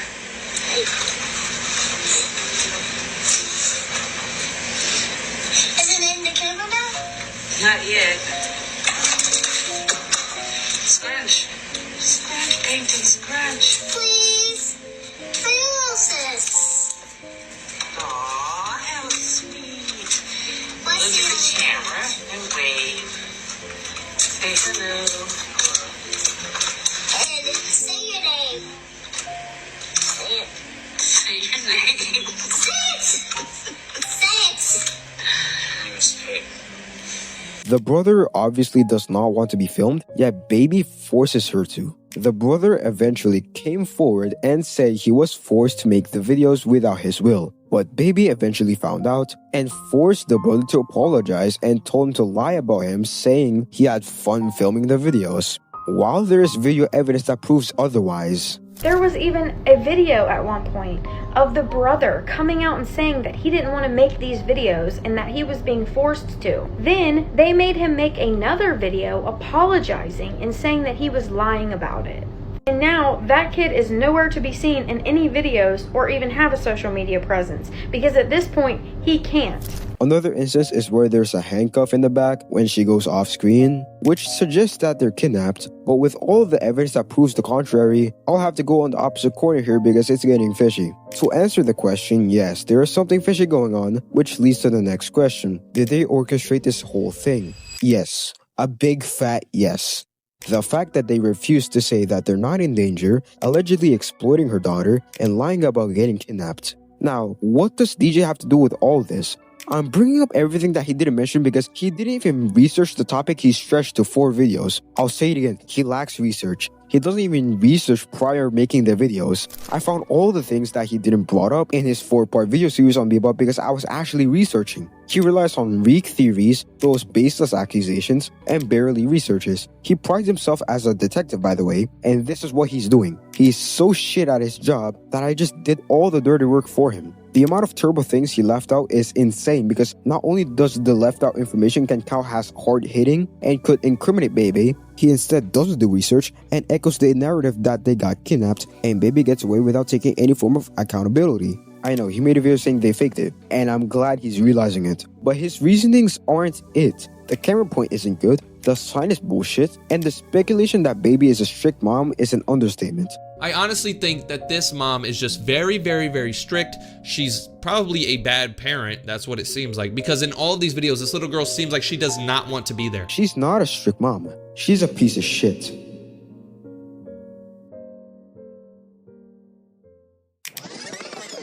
Alright, like and subscribe to our channel. We'll see you again. Bye-bye.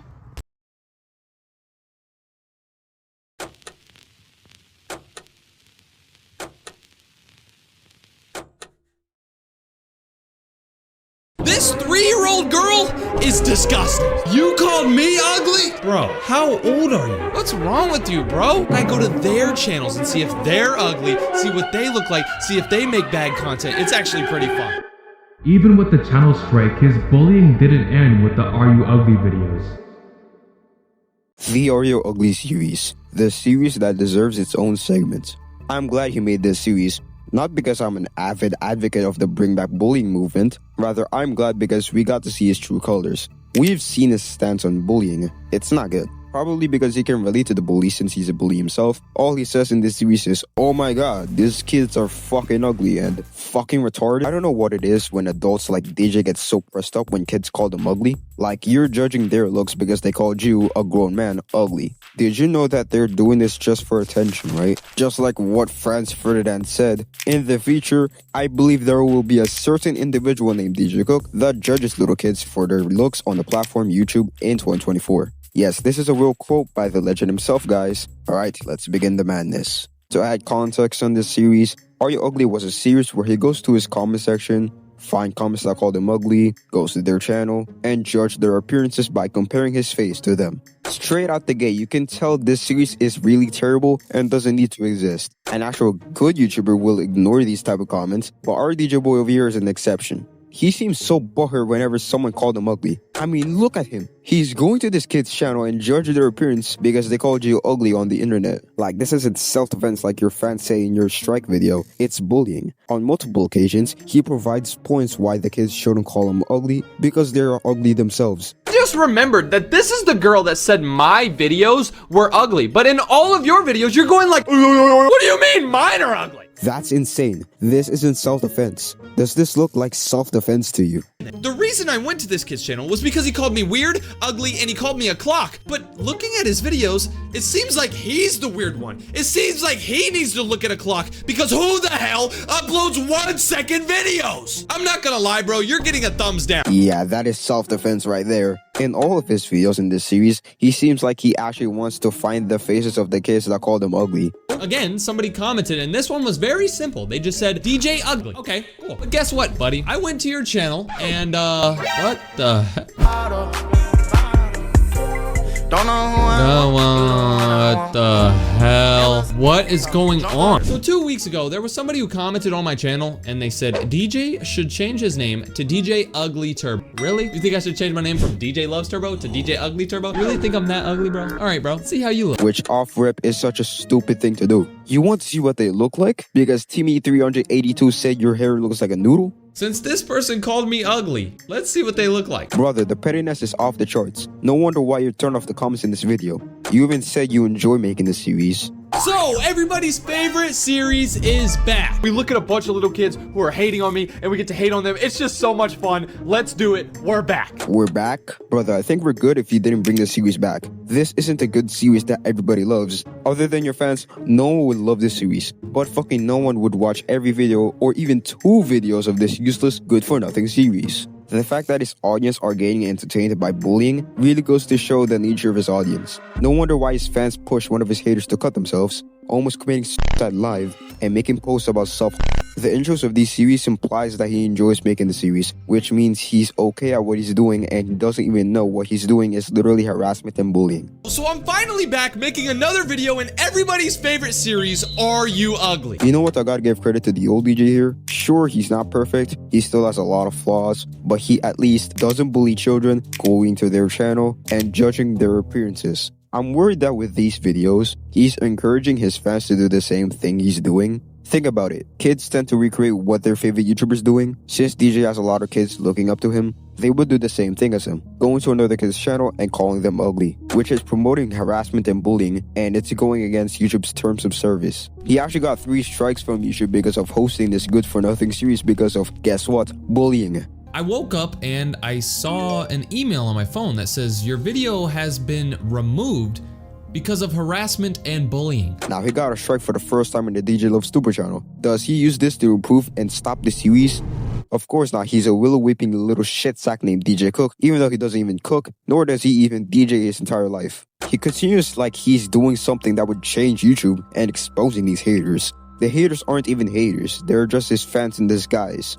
You can see the red subscription logo thing right next to their name. That means they are subscribed, which indicates they're just his fans in disguise. Because it could get them attention, they will get a lot of engagement and boost their channel. But why do you think they would do that? Is it because DJ indirectly influencing these kids to call him ugly to be in the next episode of this Nothing Burger series? It's no coincidence that a lot of kids now call him ugly after he started the series. Before the series even started, barely no one is commenting about his looks saying he's ugly. It's only when he made this series that's when a whole flood of comments calling him ugly comes in. That's no coincidence. His fans will try to defend him for this, and their main argument is that he's just joking. She called me ugly. Are you serious? If you're gonna call somebody ugly, don't show your face. This girl right here, this is the girl that said that my video was ugly. But in all of your videos, you're going like, what do you mean mine are ugly? I remember that in the comment she left, she said that she hated my hair and she said I looked like a hippopotamus. Well, you know what? At least I don't record myself brushing my teeth. At least I don't record myself stepping on a bunch of Cheerios and cornflakes on my freaking kitchen table. You suck. This kid called me ugly, but looks like this. You called me ugly?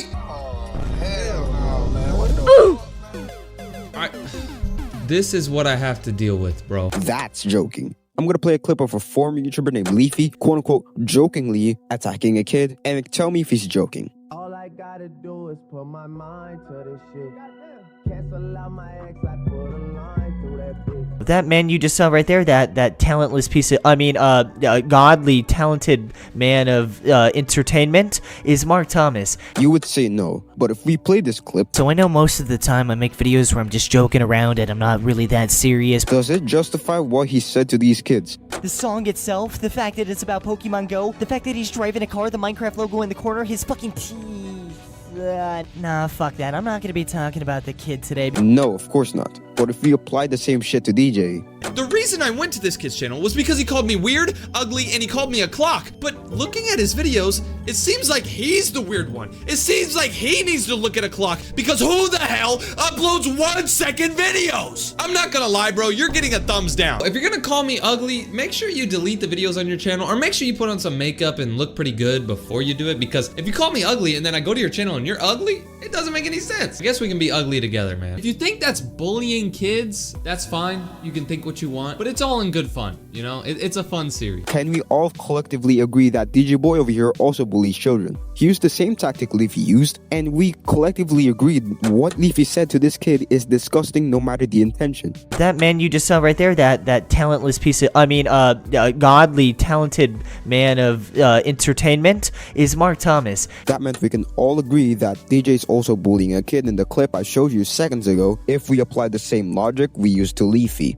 If you still somehow can't admit that DJ bullies children after everything I just laid out, then you're just desperate to defend him. Going back to his first strike video, he pulled the good old self-diagnosing tactic and claiming he might have autism or ADHD. I literally think I have autism or like very bad ADHD. Brother, that's not an excuse. We don't give a fuck if you have autism or ADHD. We need an apology to the kids. He's kind of implying that autism and ADHD people do this type of stuff by claiming he has autism because he calls kids ugly. You're not escaping accountability here, buddy. Don't try to excuse yourself out of this by becoming an ableist and making claims on yourself that you don't even know is true because you're not even medically documented to have autism or ADHD. We need an apology, not an excuse or an explanation. If we combine the view count of all these videos, these useless videos managed to capture 5 fucking million fucking views. Yes, these slop videos managed to capture 5 million views.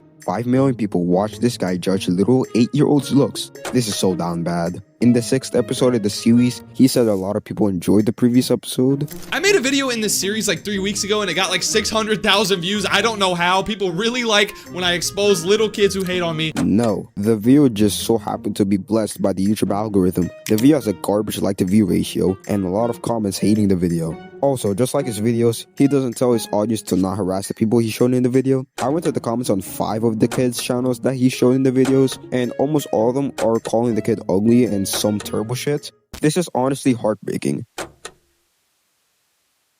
He didn't even blur their faces. And even blurring their face means the videos don't have a purpose because we can't see if they're uglier than you if you blur them. That's why he left their faces unblurred, because it defeats the point of the series that doesn't even need to exist. Not to mention, you even called one of your haters, aka Dev, disabled. Yes, that Dev. The comments on this one are disabled for some reason, just like her. Of course, this moment got clipped on a Sigma Funk DJ edit. The comments on this one are disabled for some reason, just like her. I critiqued a lot of videos today, and I'm tired of wasting my breath on the guy who literally gets excited when one of his haters left YouTube. 2 of our haters have quit YouTube so far. This is good. We're gonna critique this video, but I'll let the man, the myth, the legend, Lee Lake to explain why this video is one of, if not the worst video in the series. This should go without saying, but if you're a grown-ass man and kids call you names, the only appropriate response is to ignore them. Don't shame them in front of your audience of 2 million people. I honestly wouldn't have any issue with this series if you were making fun of other adults, cause that's fair game. But these kids have no clue what they're doing. They don't understand the concept of internet footprint or anything like that. In this video, it's so funny seeing him shame these kids for doing normal kid things. This dude is literally on his bed. His parents must have went out to eat or something. What are you doing? What the? Kids jump around and dance. The kids who watch these videos do the exact same things too. I don't think this is a video. She just said, I don't think this is a video. Is she dumb? And it's so clear that the people in these videos bait him with insults that'll hurt his fragile ego so they can be featured in the series. It's kind of tragic how he's making fun of his most loyal fans so he can shit out another nothing burger slop video. And when he's talking about this kid and says, they call me ugly but I can't tell if it's a girl or boy. Are you serious, bro? I can't even tell if this is a girl or boy. Bro, if self-conscious middle school me heard some grown-ass man with 2 million subscribers making fun of me in this way, good lord, what damage that would have done to my self-esteem. I'm genuinely happy that he's taken down the Are You Ugly videos, but his bullying and other YouTube sins continue on. Your true colors are presented for 5 million people to see in rose-colored lenses. I wonder what the old DJ thinks about the current DJ. He would dislike what he has become in the future. Honestly insane. This guy does not deserve a platform where he has a child audience. This is how he reacts. He's breaking the TOS multiple times. Even if he got a strike, he still continued. Which means he's still breaking the rules after he got slapped in the ass by YouTube. Literally fucking evading justice in front of our eyes. But karma unexpectedly comes like a frisbee. On early December, he hid all the videos related to the Are You Ugly series. Now, I can acknowledge that he's going in the right direction, but the way he hid them is fishy to say the least. He hid the videos, but he didn't issue a public statement on why he hid them. As a result, his fans are left confused on why these videos are hidden. After he hid them, he never mentioned the series again, like he's moving on or something. But you should at least give an explanation or even an apology to the kids you mentioned and hurt with these videos. Honestly, he only apologized to one of the kids once. If I did offend anybody in those videos, like the kid that I said he was acting like a walrus when he was going like, ugh! If that offended you, I'm sorry. To the person who was swinging on that swing set and staring at me, if that offended you, if me looking at you offended you, I'm sorry. You know, all of those kids in that video went out of their way, called me ugly, said I was, you know, very, very ugly. And that's fine, because kids are gonna be kids. You know, kids are gonna watch a YouTube video, they're gonna comment, they're gonna say, ugh, this person's ugly. They're gonna think nothing happens. But see, me, I wanna have fun. I want to make these videos about these haters. He defended his series that bullies children for their looks, by the way, instead of taking accountability. What happened to being confident in your pathetic little bullying video on the DJ Loves Life channel? Look, if you just want to keep dogging on these kids, then you know what? Fine. Continue your antics. But the side effect of that is more and more people are going to call you out for it, and your reputation is going down the drain. The reason why he hid them is he got striked like 3 times at this point because of the series. To combat this, he decided to wipe everything related to the series, unlisted the videos, and deleted the playlist. Now, this is a step in the right direction if he actually did reflect on the things he has been doing. But if he actually did feel sorry, then he would have issued a statement or even an apology to the kids, not just discreetly hiding it under the rug without anyone noticing. Which makes me wonder, did he hide the videos because he actually feels sorry? I'm leaning towards the red side because think about it. If he did feel bad about the kids he mentioned in the videos, then he would have privated the videos. Or he would have issued an explanation and an apology to the kids. The fact that he didn't even say anything about it makes me suspicious if he's even sorry. To put it simply, he hid the videos that people constantly dogged him for. He then began hiding the videos, but didn't take accountability on what he's done. And that's the problem. Since he's being a fucking pussy and hiding the videos, I saved almost all of his Oreo Ugly videos on the playlist, and it will be linked in the description below. While I'm over here bullying the Oreo Ugly series like Leafy, I want to bring up the hater videos. I talked about the main hater videos on the first part, and absolutely bullying these videos on the pavement. Might be an exaggeration, but regardless, these videos are useless. Oh my god, ignore the haters, DJ. It doesn't affect you. I'm glad it's been eons since he made another video on this god-awful seaweed. Oh my god. I don't have the time to critique this video, but I conveniently have a puppet here to help me out. Hello everybody, it's me, Kayfilms. Yeah, I know, first man jump here. Anyways, I need to talk about this god fucking awful video. Well, our favorite YouTuber, DJ Loves Turbo. And well, I'll only be talking about the important parts since, well, subjecting you guys to all through the fucking 12 minutes and 11 seconds, goddamn, of this entire video. It's actually going to be torture method, I swear. Okay, I want to immediately talk about how DJ is once again making one of these videos. This is against YouTube policy. Like, it's bullying minors, YouTube. Why are you letting this on your platform? Like, swear. And your local DJ Cook mention? Dear God, it's fucking awful. Well, it's a DJ Loves Turbo hater video. She has to be mentioned at some point, right? Well, that's not the reason why I'm mad here. It's the fact he's glossing over the fact because of his audience, your local DJ Cook hater committed self-harm along with attempting fucking suicide. But of course, he only mentioned the fact that she quote-unquote hated him. It's saying she's weird for hating you. Okay, you're the one who fucking forced her to get into a Discord call, DJ. I don't think you should be talking here. Anyway, the main part of the video is about a channel called CJ Rook. A channel with 140 subscribers and who is, yes, a minor. Which he's fine with talking about minors, yeah. He doesn't talk about his actual big critics like willytato, who's pissed me off, some losing and fucking drag shit. Anyways, he probably never will because, well, they're minors and he talks about them because he can make fun of their appearances because that's a local DJ Cook thing to do. And randomly, out of nowhere, he goes to a random commenter that was on CJ Rook's video and claims the female who commented is, well, his mom. Alright, trying to get to the 10-minute mark, I see, DJ, because what was the point of this? What is the point of actually doing this? This adds nothing to the video. And the female isn't even goddamn his mom, it's just a random commenter that happens to have a female's goddamn profile picture.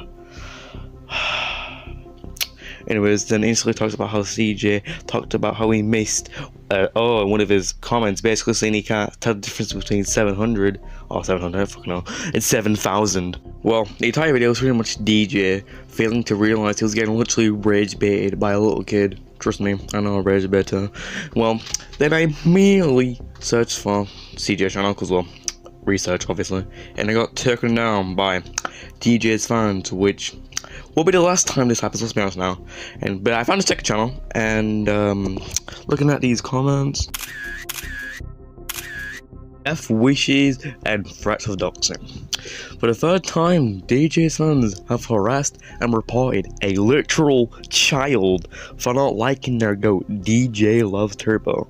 And before you guys say, I can't control my audience, just say fucking something. Just tell them stop, DJ. That's all you have to do. It may not work, but at least you tried and we will respect you a little more. DJ, if you somehow see this video, please just stop going to little kids' channels that quote-unquote hate you. Hell, they probably don't even hate you. They just want to take your attention, DJ, because they're your favorite YouTuber. This Reddit post is probably one of the most real things I've ever seen in my life, I swear. Anyways, that's my part done, so see you guys later or something. Yeah, bye.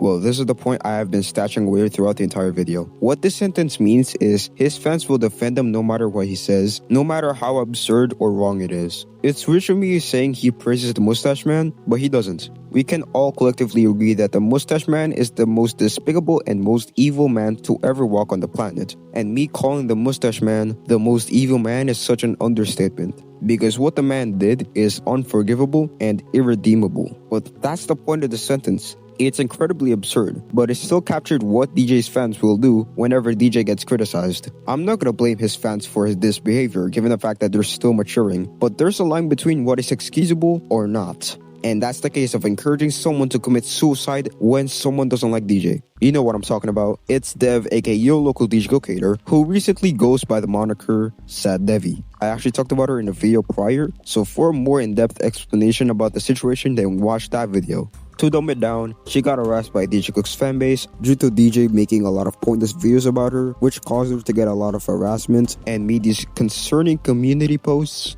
Shortly after, she tried to do it on stream, but was scared to. She then dropped a Google Doc explaining why she started the Yo Local DJ Cook persona, and some stuff that isn't disclosed in the public. She's doing fine now. I thought I had the full story, but it goes so much deeper. There's still a lot of questions surrounding this case. The main questions are DJ fans the main catalyst of her declining mental health? Why did she boot up a live stream attempting to do it? Was it an elaborate hoax to pull the heartstrings of fans and haters? And is she still suicidal to this day? She's currently uncontactable as of right now. Her previous socials got banned, which actually prevented this video from finishing. But I got a different plan. I tried to contact one of the people she has beef with, but they seem to be offline. Now, my mind clicked. I need to turn to Detective Traction. And that's when I had an idea. I turned to my trusty board of keys and began typing. I tried to reach out her school to know if someone named Devin enrolled in the school. Now I can smell the pre-written comments, so let me explain how I know where she goes to school. And it's because of DJ himself. Look at this shirt that she's wearing. It says... If we search that up, it takes us to the... This is an elementary school. And look, they're wearing the same clothes in the pictures. So she goes to school at this school where you have to wear a uniform. It's an elementary school and you're 15 years old. So you're 15 years old in elementary school? Something about that just doesn't add up. Were you held back 7 times? Yeah, DJ said where she goes to school publicly on a YouTube video with 2 million views. That's how I know her school. Now, I'm gonna be blurring the school, even though it's public info. It's because I have fucking morals, unlike DJ. I also know her alleged name is Devin, because your local DJ locator, or Dev to be short, has the name Devin as her Twitter username. Trying to message the school is tough. Not only do you have to answer their website contact form by giving your real name and your personal email, you need to verify your identity before you contact them. You also need to print your identity form to hand it to the staff personally. Since her school is in America and I'm in the baguette land, I can't go to the US since I'm broke. So I answered the form digitally to call their number. I tried calling their number, but I never got a response.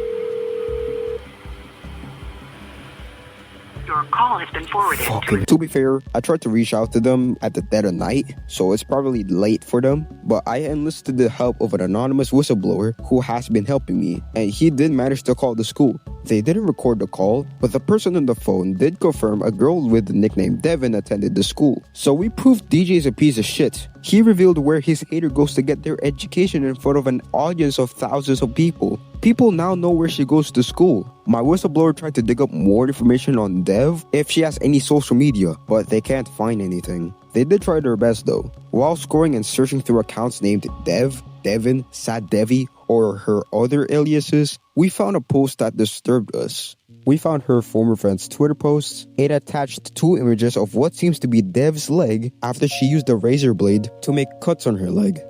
After we saw this, we were really disturbed. I'm not saying DJ tempted her to do this, and I'm not saying his fans did this, but I'm at a loss of words. This is recent too. I'm honestly so worried, and I'm scared at the same time. She actually harmed herself. Keep this clear, I'm not alleging that DJ's fans did this, because this is after the dust settled. Another community post is her hand in a bandage after she did it with a small knife this time. There's no other words to describe this. Please do not throw accusations that DJ and his fans tempted her to harm herself, because we don't know if they caused her to do this. But we gotta keep in mind that DJ and his fans have something to do with her mental health decline. According to the whistleblower, she apparently didn't have the best relationship with her family, which made me to believe that her relationship with her parents, the harassment, and the constant comments telling her to do it caused her to harm herself. DJ should be held accountable because some of the people that want her to do it is subscribed to him. He made videos on Dev, stupidly sends his fans to attack her because she rage baited him too hard,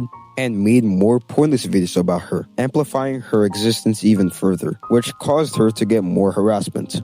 To answer the questions, question 1 is yes, question 2 is I don't know, maybe it's cry for help, either way it's sad she booted that live stream. Question 3 is we don't know, and question 4 is plausible. It seems like Dev is off the platform entirely. Her social medias are either inactive or banned, but that isn't the case. On my second video on DJ, Dev commented on my video and said she's currently fine, and she did get some help after her parents got aware of her mental health problems. Now we can't confirm if this is Dev or not. She said she has access to the channel, and she can prove it. A user replied to her saying if she can make a post saying everything is fine now, but she didn't respond, and she didn't make the post. I don't know if this is the real Dev or not. I'm still trying to verify this with my whistleblower, so take what I said in the grain of salt. But nonetheless, it's crazy how she just unexpectedly commented on my video. Unfortunately, Dev is not the only minor who got harassed by DJ's fans. There's another victim. I'm not gonna reveal the name of this person to prevent any more harassment, and you'll know why I'm not gonna show this person's name. They made a video calling out DJ for mocking Jesus. I'm not a religious person, nor do I believe in an all-loving God, but this thumbnail is disgusting. Manipulating an image of Jesus to make it seem like Jesus is apparently trash? I know it's not his intention, but there's other ways to make this thumbnail, like maybe show the person's shadow in the thumbnail. It's kinda offensive to Christians, and I think that it's disgusting he made this thumbnail. He's a repeat offender, by the way. I found another thumbnail that can be interpreted as disgusting. While the comments on the surface seems to educate the kid that they're just misunderstanding, if we go further down the comment section, we can see his fans just straight up harassing and making fun of this kid for misunderstanding the point of DJ's video. The kid eventually made a video saying the hate got too far, but this didn't met with open arms to DJ's fans, so they rallied up to that video and started attacking him, forcing the kid to make an apology video. Keep in mind the kid apologized numerous times on the replies, so this apology isn't even warranted. The kid obliged to make an apology video, but the comments are disabled, so I can't see what his fans might have said, but I'm guessing that this apology also didn't met with open arms to DJ's fans and continued attacking him. So the kid made another apology video saying they're uncomfortable about all the hate they've been receiving, and they almost cried because of DJ's fans. This is really appalling to read. A kid calling out DJ for his disrespectful and offensive thumbnail spiraled into an apology comment, 2 apology videos on this video alone, all because of an apparent misunderstanding. This is extremely sad to scour this page. Some of his videos that aren't even related to DJ are also getting hate. This is really disgusting, and I hope his fanbase changed for the better.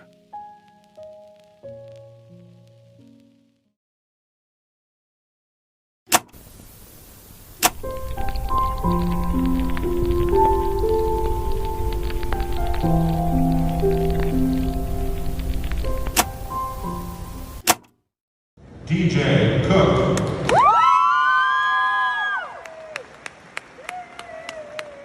Well, that was a shit show. I never expected this DJ Cook series to last for 3 parts, but here we are. 3 videos on DJ Cook, and I'm still unsatisfied. I'm glad people are calling DJ out for his wrongdoings, but he doesn't respond to them, like, ever. I acknowledge that he does respond to hate videos, but they are obviously satire. Why would he watch satire hate videos on them rather than responding to actual criticisms? The only explanations is he either doesn't see them, or he is intentionally not responding to not let his audience see his wrongdoings. The first explanation is very unlikely because a video criticizing him literally got 200,000 views, so I doubt he doesn't acknowledge the existence of this video. The other explanation is the only valid explanation because he literally reviews satire hate videos, so he is aware that people are validly criticizing him but just refuses to change.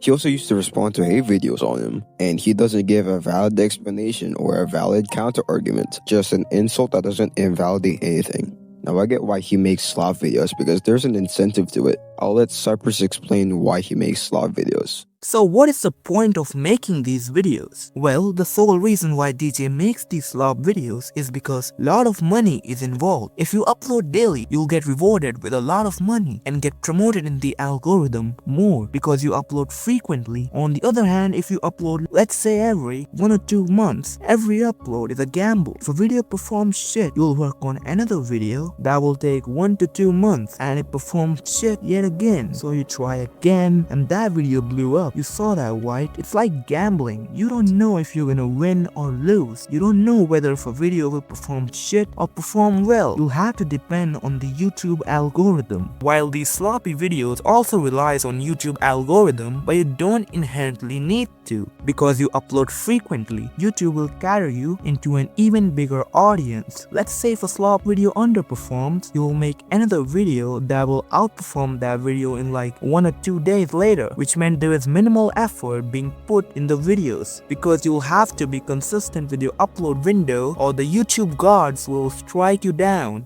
I don't expect DJ to see my videos. I want him to, but I already know he doesn't want to change. You know why? It's based on this. If he stops pumping his usual slop, he doesn't get subscribers, which in turn doesn't get him money. Because he doesn't have an audience to pander anymore if he ever does stop. He states in one of his videos that he doesn't give a fuck about people criticizing him. If you're watching this video and you don't like me because you think I'm a bully, or you don't like me because you think I expose people, or, you know, I show people's YouTube videos where they have their face in it and I'm so weird for that, I'm not gonna change for you. I'm not gonna change my content. Okay, DJ, I'm wrong. Keep making fun of kids, keep faking videos, keep fabricating information, keep judging little kids' face, keep making slop. Just keep doing what you're doing, even if people have valid criticisms on your content. Keep wearing diapers in public. Keep your hypocrisy. Keep contradicting yourself. Keep harassing people in public. Keep doing all of that. You're not a good YouTuber. You don't clean up YouTube. You're contributing to the bad content. Keep LARPing as the YouTube detective in your little detective clothing. But it doesn't change the fact that you became the very thing you swore to destroy. Now, for the final time, to conclude this video, DJ Cook is slop, terrible, and fake that LARPs as the YouTube detective. But there's one more thing I'll show to properly end the series once and for all. Yeah. DJ Cook. You so stupid, need to get a bump. Hold on. Hey, wanna listen to some tunes? DJ Cook, always on my dick. DJ Cook, oh my god, you making me so sick. DJ Cook, you a backlash YouTuber. DJ Cook, you just gotta quit. DJ Cook, I said you on my dick, you a trash YouTuber. You just need to quit. You fucking big. You can never be me, you can never be this big. I'm 6'6", you like 5'5". Niggas hating on me, nigga, why? I don't know you, I don't want to. Nigga, you lame, and I'm cool. Drop out of school, nigga, you a retard. Nigga, you whiter than a Pop-Tart. Yeah, I'm shooting this shit like I'm Kevin Hart. That don't even rhyme. You so ugly, it should be a crime. You broke, you don't even got a dime. I juice your girl like a lime. Your girl on my dick. She sucking my shit. She loving my drip. I don't wanna fuck cause the pussy smell like fish. Clap your girl so hard she broke with a lip. I cannot fuck with no steps. I just be doing my thing. I just be all in my lane. Switching lanes in the range. No cap. Switching lanes in the range. No cap. No cap. No cap. Nigga, I'm kicking this shit like I'm Yoda. You the type of nigga to pull up in Toyota. You look like Dora the Explorer. Your girl surfing my Instagram like Explorer. She wanna have my son and my daughter. She wet Aquafina water. You know I'm a slaughter. Yeah. Take her to Bora Bora. DJ Cook. We try to get niggas terminated off the tube. but I'm still here. I ain't going nowhere. I ain't running like I'm Scooby Doo. I'm a YouTuber, but I'm still you on the track. Nigga, you mad? Cause I'm handsome, tall, and black. I'm spitting this pack, you sniffing crack. The whole pack. Nigga, you whack. Now hop off my stack. I did this shit, got both plaques. Your teeth got some wax. Nigga, you dirty, I'm killing these bars like I'm Dax, and that's facts. Come on, man, that's that DJ Cook roast. You know what I'm saying? Straight off the dome, man. Straight off the dome, bro. Stop playing with me, man. Hey, wanna listen to some tunes? DJ Cook, always on my dick. DJ Cook, oh my god, you making me so sick. DJ Cook, you a whack ass YouTuber. DJ Cook, you just gotta quit.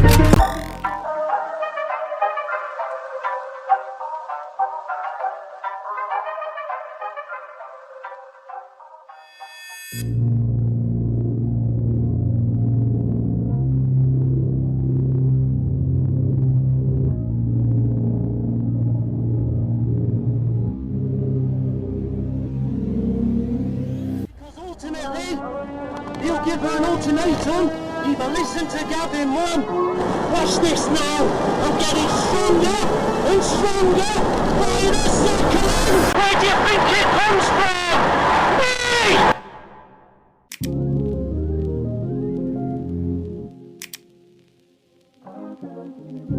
I don't think I can stay here. These folks got to hear this shit, so I can't get going back to you, girl.